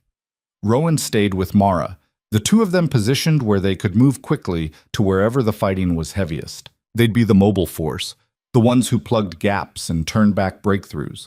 The sun rose slowly, painting the valley in shades of gold and crimson. Dawn of the final day. And then they came. The syndicate force appeared on the ridge like a dark tide, more than Mara had ever seen assembled in one place. Harmon had pulled in every man he had, every resource, every weapon. This wasn't a raid or a skirmish. This was an army. Count? Mara asked quietly. Rowan's face was grim. 40. Maybe 45. He's committed everything. Can we win? Honestly? No. But we can make him wish he'd never started this war. Harmon sat his horse at the front, and even at this distance, Mara could see him studying the ranch, calculating angles and approaches. Then he raised his hand, held it for a long moment, and dropped it. The assault began with devastating precision. The syndicate forces split into 3 groups, each targeting a different section of the ranch's defenses. They moved with military discipline, using covering fire and coordinated advances. These weren't thugs or hired guns anymore. These were soldiers fighting a war.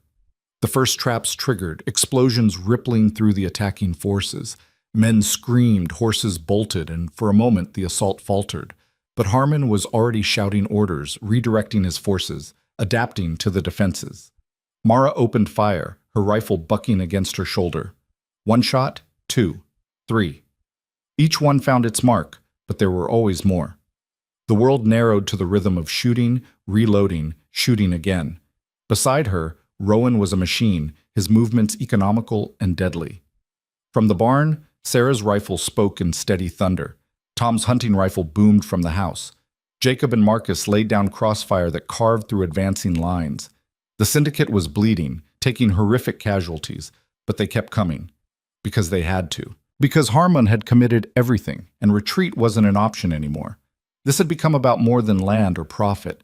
This had become about pride, about dominance, about proving that resistance was futile. "They're breaking through on the south!" Jacob's voice cracked with strain. Mara saw it. A wedge of syndicate men had fought their way through the outer defenses, were making for the main house. If they took that, the entire defensive position collapsed.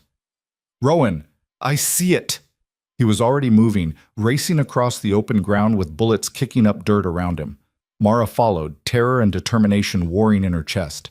They hit the syndicate breakthrough like a hammer, Rowan's knife flashing in the morning light, Mara's rifle butt crushing skulls and breaking bones. It was desperate, savage fighting, the kind where there were no rules and no mercy. A syndicate man grabbed Mara from behind, dragging her down. She twisted, fought, felt his hands crushing her throat. Darkness crept into her vision. Then Rowan was there, his knife sliding between the man's ribs, and she could breathe again. "Stay close," Rowan gasped, pulling her to her feet. "Always." They fought their way back to a defensive position, but the syndicate was everywhere now, overwhelming the defenses through sheer numbers. Buildings burned where fire arrows had found their mark. The barn's roof collapsed, and Mara's heart seized until she saw Sarah scrambling clear, still firing. "Fall back," Mara screamed. "Everyone to the main house. Final defensive position." The ranchers retreated in fighting disorder, abandoning the outer buildings, concentrating in the main house. It was the strongest structure, the most defensible, and it would be their grave if they couldn't hold it. They barricaded the doors and windows, fired from every opening, but the syndicate surrounded them completely. Mara counted heads. Sarah, Tom, Jacob, Marcus, 3 others, Rowan, herself. 9 people against an army, and they were almost out of ammunition. "This is it," Tom said quietly, reloading his rifle with his last shells. "Been an honor, folks." Mara looked at her people, bloodied, exhausted, but unbroken. They'd fought harder than anyone had a right to expect. They'd held longer than seemed possible, and now it was ending. But they were ending it together. She met Rowan's eyes across the room, saw the same thought reflected there. No regrets, no surrender. Just the grim determination to make the syndicate remember this day forever. Outside, Harmon's voice rang out. "Mara Holt, you fought well, but it's over. Surrender now and you have my word. Your people will be allowed to leave." "And you?" Mara shouted back. "What happens to me? You stand trial for the men you've killed, legal and proper." Rowan's laugh was bitter. "He's lying. He'll kill all of you the moment you step outside." "I know." Mara turned back to the window. "We're not surrendering, Harmon. You want this ranch, you come and take it." Silence. Then Harmon's voice again, colder now. "So be it. Burn them out." Torches arced through the air, landing on the roof against the walls. Within minutes, smoke began filling the house. Flames crackled overhead, spreading fast. They had minutes at most before the entire structure became an inferno. "Windows!" Sarah shouted. "We go through the windows and fight our way." The world exploded. But not from fire. From behind the syndicate lines. Gunfire erupted, and Mara saw syndicate men falling, caught in a devastating crossfire from attackers they couldn't see. Through the smoke and chaos, she caught glimpses of new fighters, men in different clothes, moving with purpose through the syndicate forces. "Who?" Jacob started. "The other Valley ranchers," Rowan breathed, understanding dawning on his face. "The ones who wouldn't join us. They've come." And they had. 20 men at least, maybe more, pouring out of the hills and gullies, hitting the syndicate from behind. Not trained fighters, but desperate men who'd seen their neighbors making a stand and couldn't stomach sitting back any longer. The syndicate force, already battered from hours of fighting, couldn't handle the surprise attack. Their formation broke, men scattering, trying to face threats from every direction at once. And in the center of it all, sitting on his horse with blood streaming from a wound in his shoulder, Clay Harmon finally looked like what he was, a man who'd lost. "Now!" Mara screamed, kicking open the burning door. "Everyone out! Hit them while they're broken!" The ranchers poured out of the house in a final desperate charge, not to escape, but to finish what they'd started. They crashed into the disorganized syndicate forces like a wave breaking on rocks, and suddenly the battlefield transformed into 100 individual fights. Mara found herself face to face with Harmon. His eyes widened in recognition, then narrowed with cold fury. He drew his pistol, but Rowan was faster, his shot taking Harmon in the arm and sending the weapon spinning away. "This is between you and me," Rowan said, dismounting and drawing his knife. "Always has been." Harmon slid from his saddle, drawing his own blade. "You should have stayed dead, Cade." "Probably." They circled each other while chaos raged around them, two men with a history of blood settling accounts. When they moved, it was with the speed and skill of professionals. Each strike potentially fatal, each parry perfectly timed. Mara wanted to help, but she couldn't. This was Rowan's fight, his past catching up to him. All she could do was watch and pray he survived it. The fight was brutal and elegant at the same time, two masters of violence testing each other. Harmon was bigger, stronger, with reach advantage. But Rowan was faster, more ruthless, fighting like a man with everything to lose. Blood flowed from a dozen cuts on both men. They grappled, broke apart, circled again. Harmon lunged, his knife seeking Rowan's heart, but Rowan twisted aside and drove his blade up under Harmon's ribs. The big man staggered, looking down at the knife buried in his chest with something like surprise. Then his legs gave out and he fell, blood pooling beneath him. Rowan stood over him, breathing hard, his own blood mixing with his enemy's. "It's done." Harmon's lips moved, trying to form words, but only blood came out. Then he was still. Around them, the fighting was ending. The syndicate forces, their leader dead and their position hopeless, were surrendering or fleeing. The valley ranchers stood among the carnage, battered and bloody but alive, victorious. Mara ran to Rowan, catching him as he swayed. "You did it. It's over." "Not yet." Rowan's voice was weak, and when Mara looked down, she saw the extent of his wounds. Harmon had gotten in more strikes than she'd realized, and Rowan was bleeding from half a dozen places. Badly. "Don't you dare," Mara said fiercely, lowering him to the ground. "Don't you dare die on me now, not after everything." "Trying not to," Rowan managed, his smile weak, "but I'm not sure I get a vote." "You get a vote. I'm making sure you get a vote." Mara looked around desperately. "We need a doctor. Someone get a doctor." But there was no doctor. There was just her knowledge of battlefield medicine, and sheer stubborn determination not to let him go. She worked through the day and into the night, cleaning wounds, stitching cuts, fighting to keep him breathing when his lungs filled with fluid. The other ranchers helped where they could, but this was Mara's fight now, and she refused to lose it. Rowan's breathing came in shallow, ragged gasps that tore at something deep in Mara's chest. She'd moved him into what remained of her house. The fire damage had been contained to one wing, leaving the main bedroom intact. Now she knelt beside the bed where she'd laid him, her hands moving with desperate precision as she worked to stop the bleeding from his worst wounds. "Stay with me," she whispered, pressing clean cloth against the knife wound below his ribs. The blood kept coming, soaking through layer after layer. "You promised me you'd survive this. You promised." Rowan's eyes fluttered open, unfocused and dark with pain. "Didn't promise. Said I'd try." "Then try harder." Sarah appeared in the doorway with hot water and more bandages, her face drawn with exhaustion. "How is he?" "Dying." The word came out flat, honest. "Unless I can stop this bleeding." "What do you need?" "A miracle. Or whiskey, preferably both." Tom Dalton arrived minutes later with a bottle of rot gut that probably wasn't fit for human consumption but would have to do. Mara poured it over her hands, over the wounds, ignoring Rowan's sharp intake of breath as the alcohol hit raw flesh. "This is going to hurt," she told him. "Already hurts. It's going to hurt worse." She threaded a needle with steady hands that belied the terror churning in her gut. She'd stitched wounds before, her own, her husband's, livestock injuries that needed closing. But this was different. This was Rowan, and if she failed, if her hand slipped or her stitches didn't hold, he would bleed out before morning. The first stitch made him go rigid, his jaw clenched so tight she thought his teeth might crack. The second brought a low groan that he tried to suppress.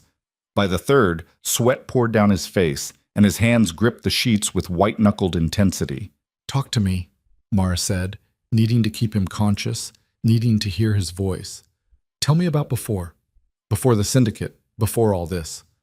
Rowan's laugh was more of a gasp. "Not much to tell." "Try anyway." He was quiet for a moment, breathing through the pain as she worked.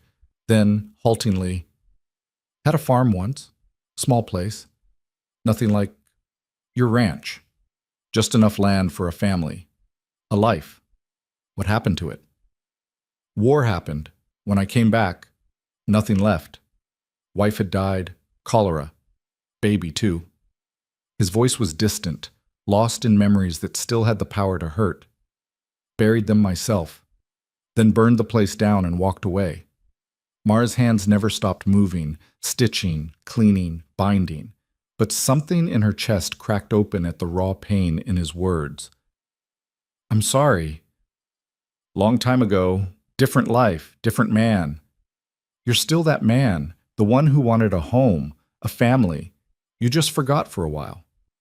"Maybe." She finished the deep wound and moved to the others, working methodically through the catalog of damage Harmon had inflicted.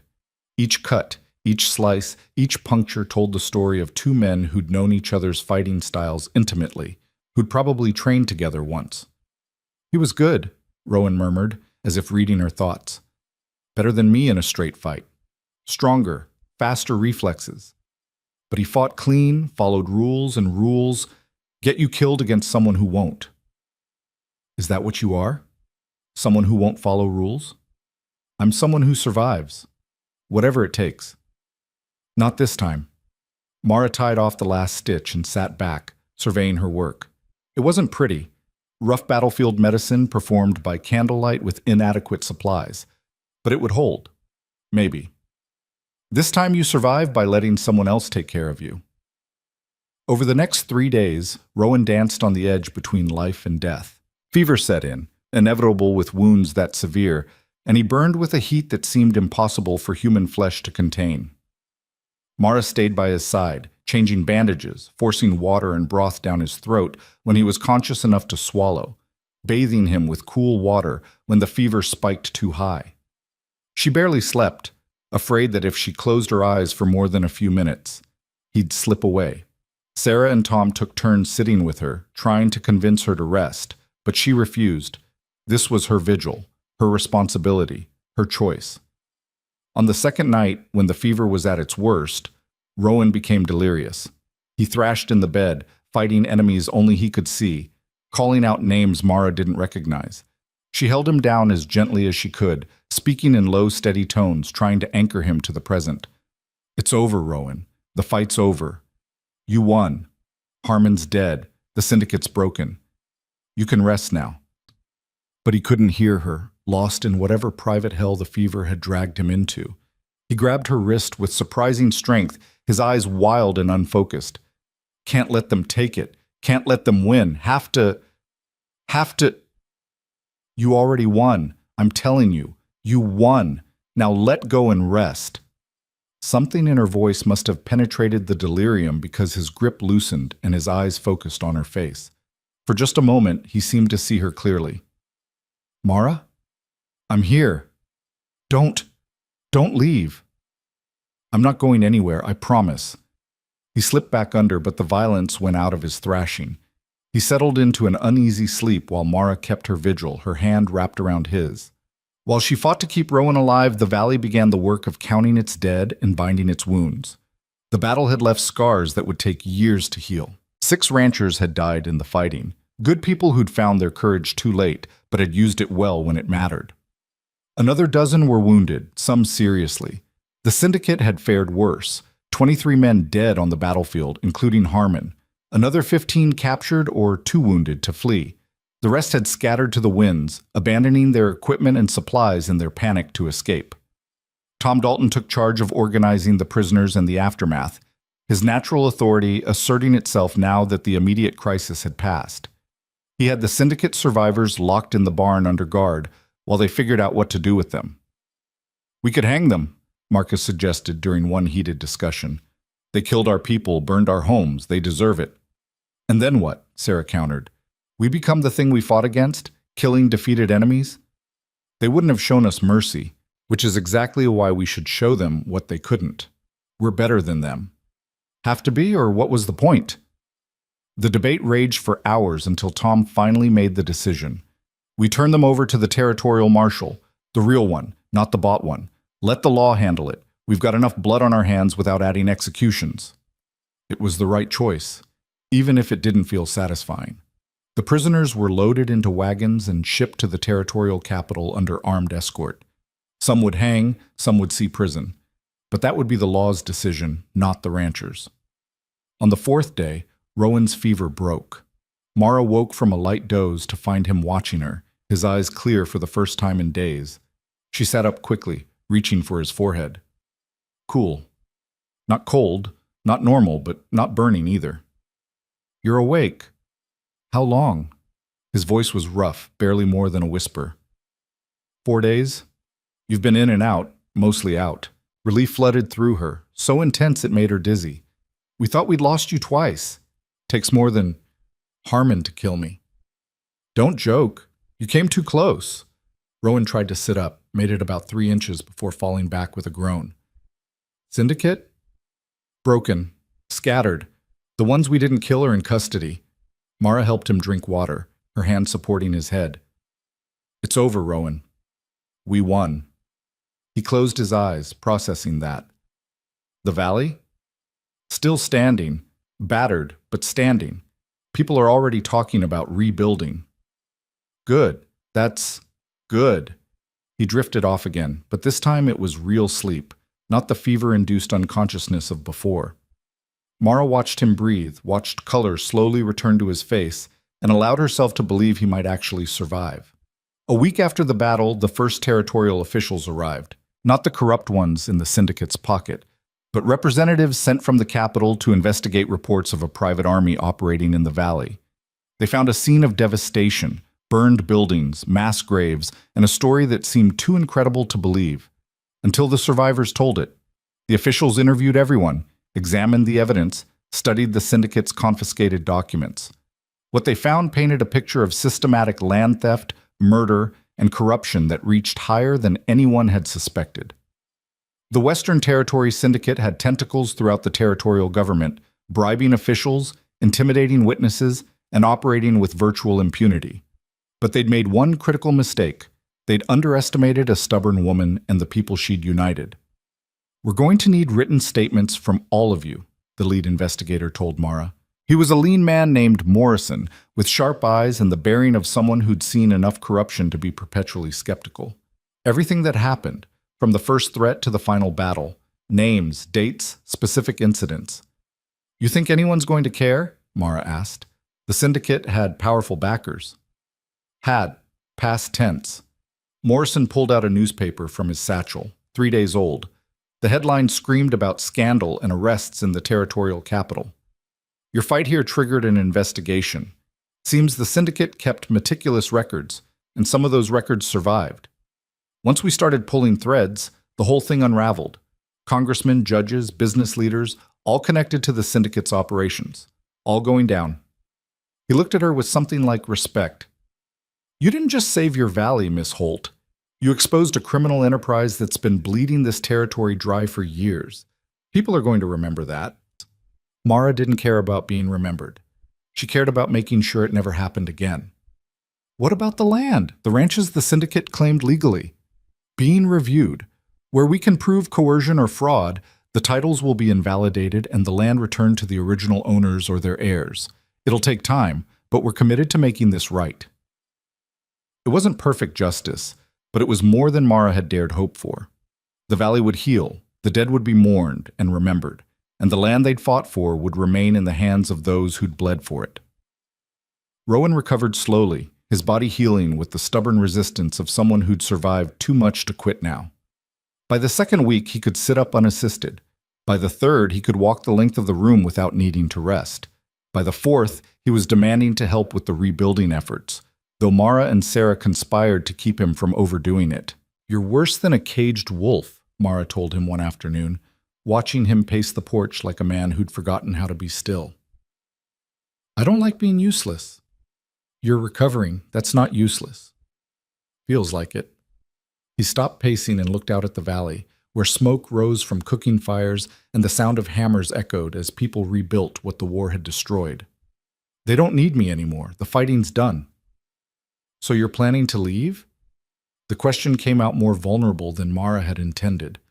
Rowan turned to face her, his expression impossible to read. "Do you want me to stay?" It was the question she'd been avoiding asking herself, even as she'd fought to keep him alive, even as she'd sat by his bedside for days. Because wanting something, wanting someone, meant risking the kind of loss she'd sworn never to open herself to again. But she was tired of being safe, tired of being alone, tired of pretending that strength meant never needing anyone. "Yes," she said simply, "I want you to stay." "Why?" "Because you're the best tactical mind I've ever met." She stepped closer to him.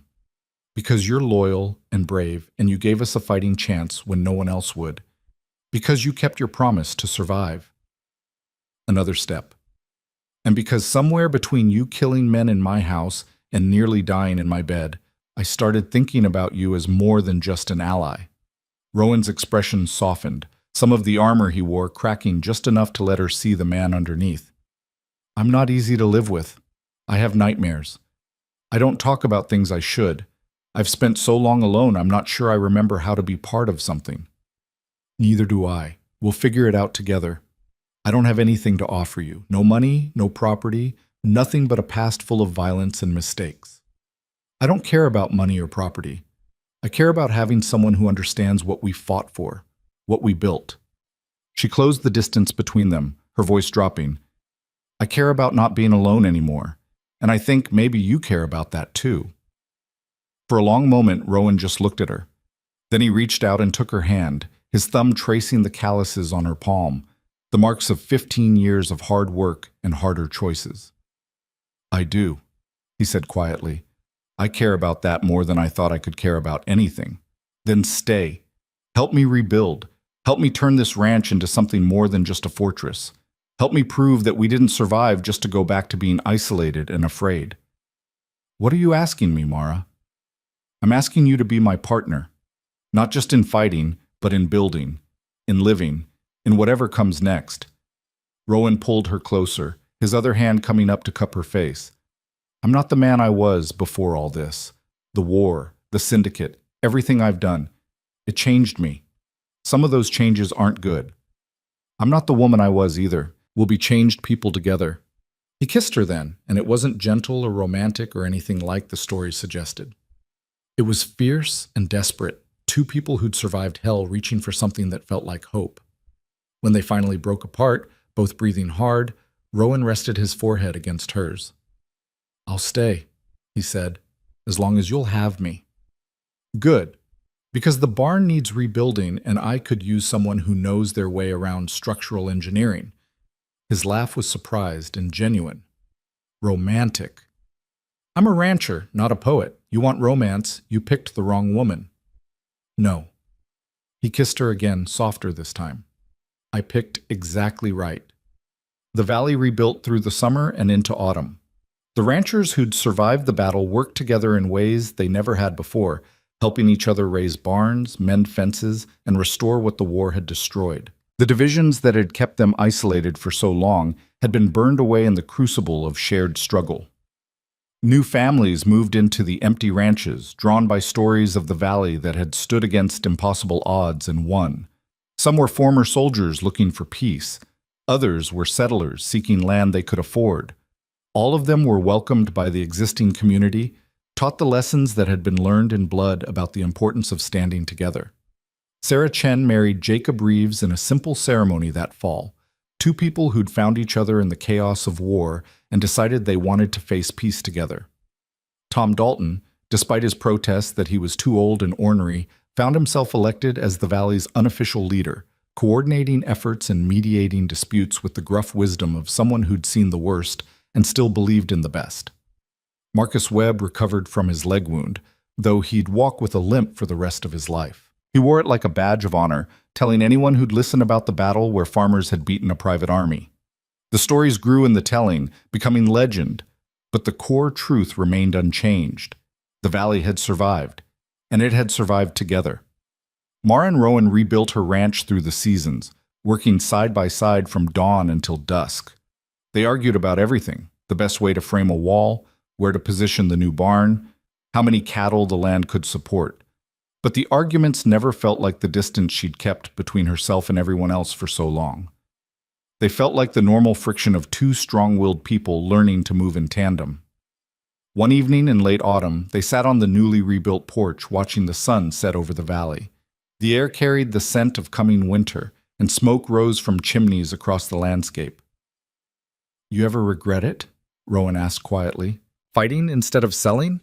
All those people who died might still be alive if you'd just taken the money and left."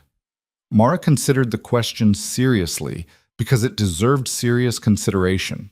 People had died. That weight would never completely lift. But she also thought about what they'd built in the aftermath, about the community that had formed from shared struggle. "I regret the deaths," she said finally. "Every single one. I'll carry those names with me until I die.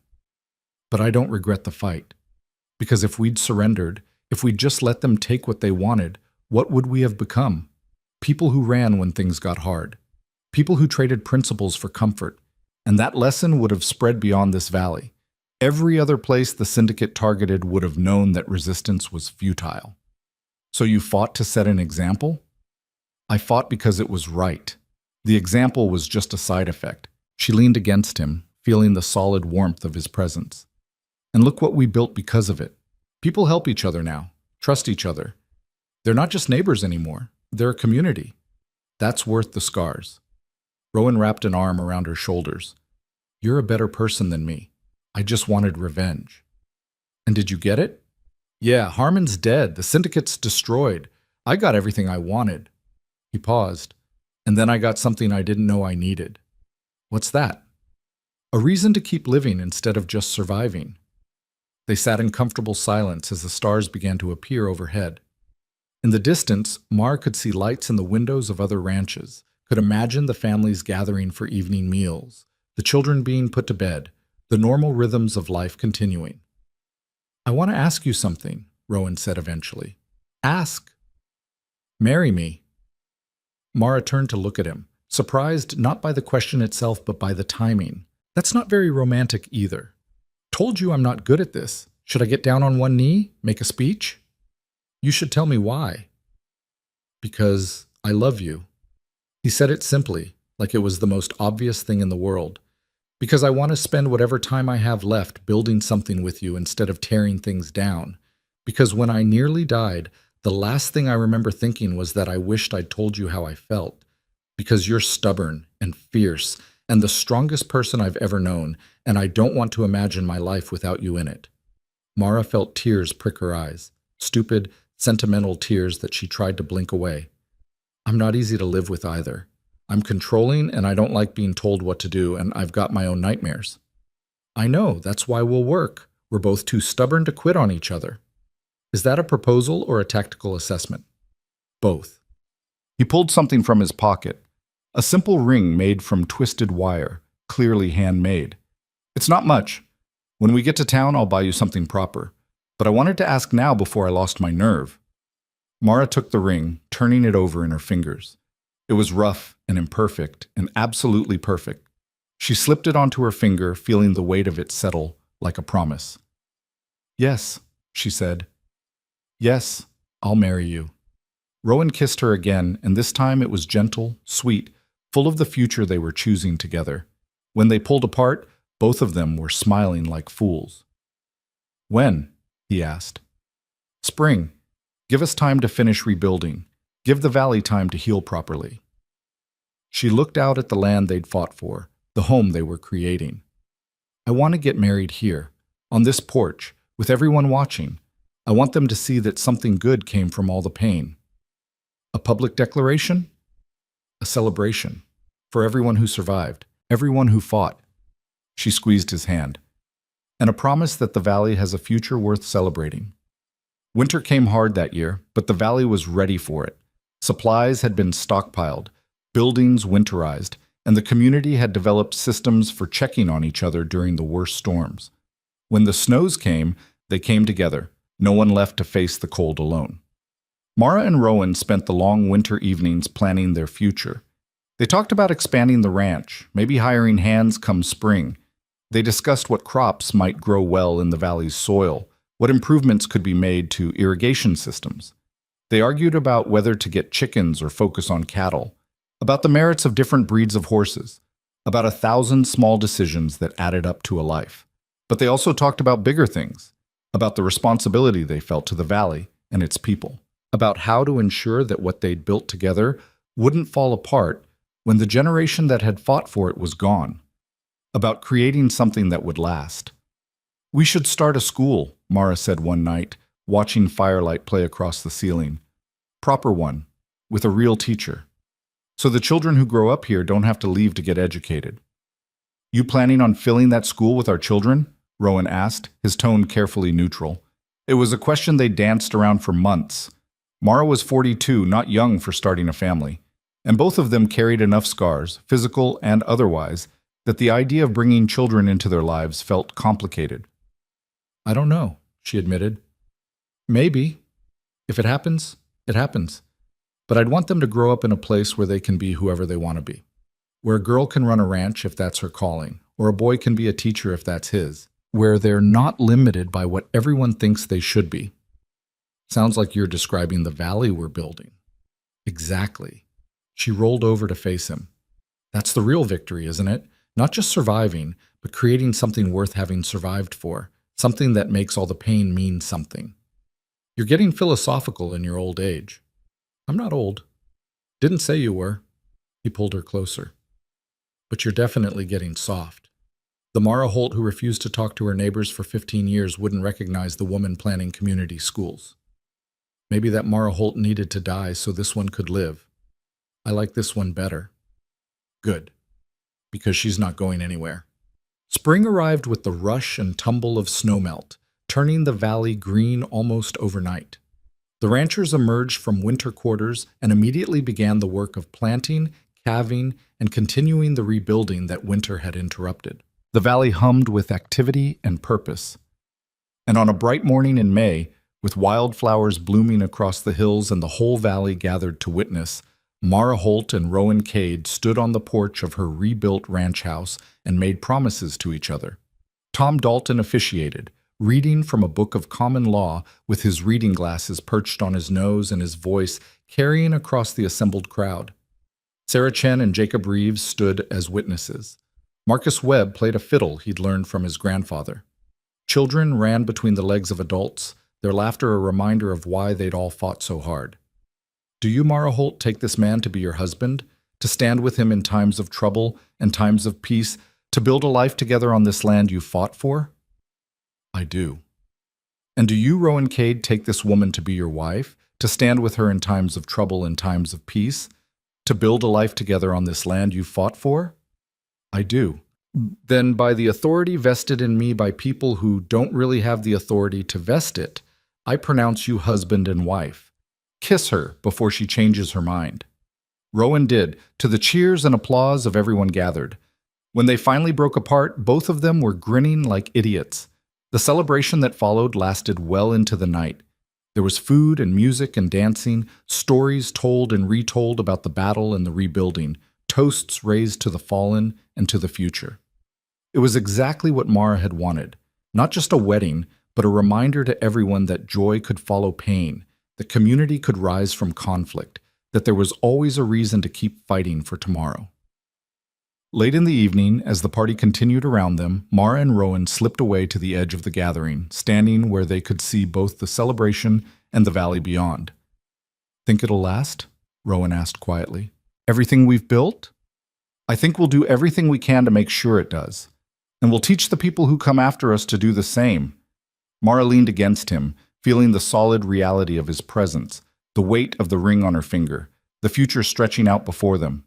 Nothing's permanent, but some things are worth fighting to preserve. We proved that. We did, didn't we? Yeah, we really did. They stood there as the stars came out overhead, watching their people celebrate, watching the valley settle into evening peace. The scars would always be there, the graves on the hillside, the rebuilt buildings that would never quite match the originals, the nightmares that still came sometimes in the dark. But so would the victories, the community they'd forged, the home they'd defended, the future they'd chosen together. Somewhere in the distance, a coyote called out to the night. The sound that had once meant danger and isolation now just meant the valley was alive, wild, and free, just as they'd fought to keep it. Mara squeezed Rowan's hand, feeling him squeeze back. Two people who'd come to each other through violence and blood, who'd learned to trust when trust had nearly killed them, who'd chosen to stand together when standing alone had been easier. They weren't perfect. The valley wasn't perfect. But it was theirs, built with their hands and defended with their blood, and that made it worth every scar. Come on, Mara said finally, pulling him back toward the party. We've got a celebration to get back to, and tomorrow we've got a ranch to run. Together. Always together. They walked back into the light and the music and the laughter. Two people who'd survived the impossible and found something worth surviving for. Behind them, the valley stretched out under the stars, quiet and peaceful and home. The woman no one could break had finally found something stronger than her stubbornness, stronger than her pride, stronger than her fear of being vulnerable. She'd found a partner who understood that the strongest bond wasn't control or protection or even love standing alone. It was choosing to ride side by side through fire, through loss, and into whatever came next. And that was a choice they'd make every day for the rest of their lives.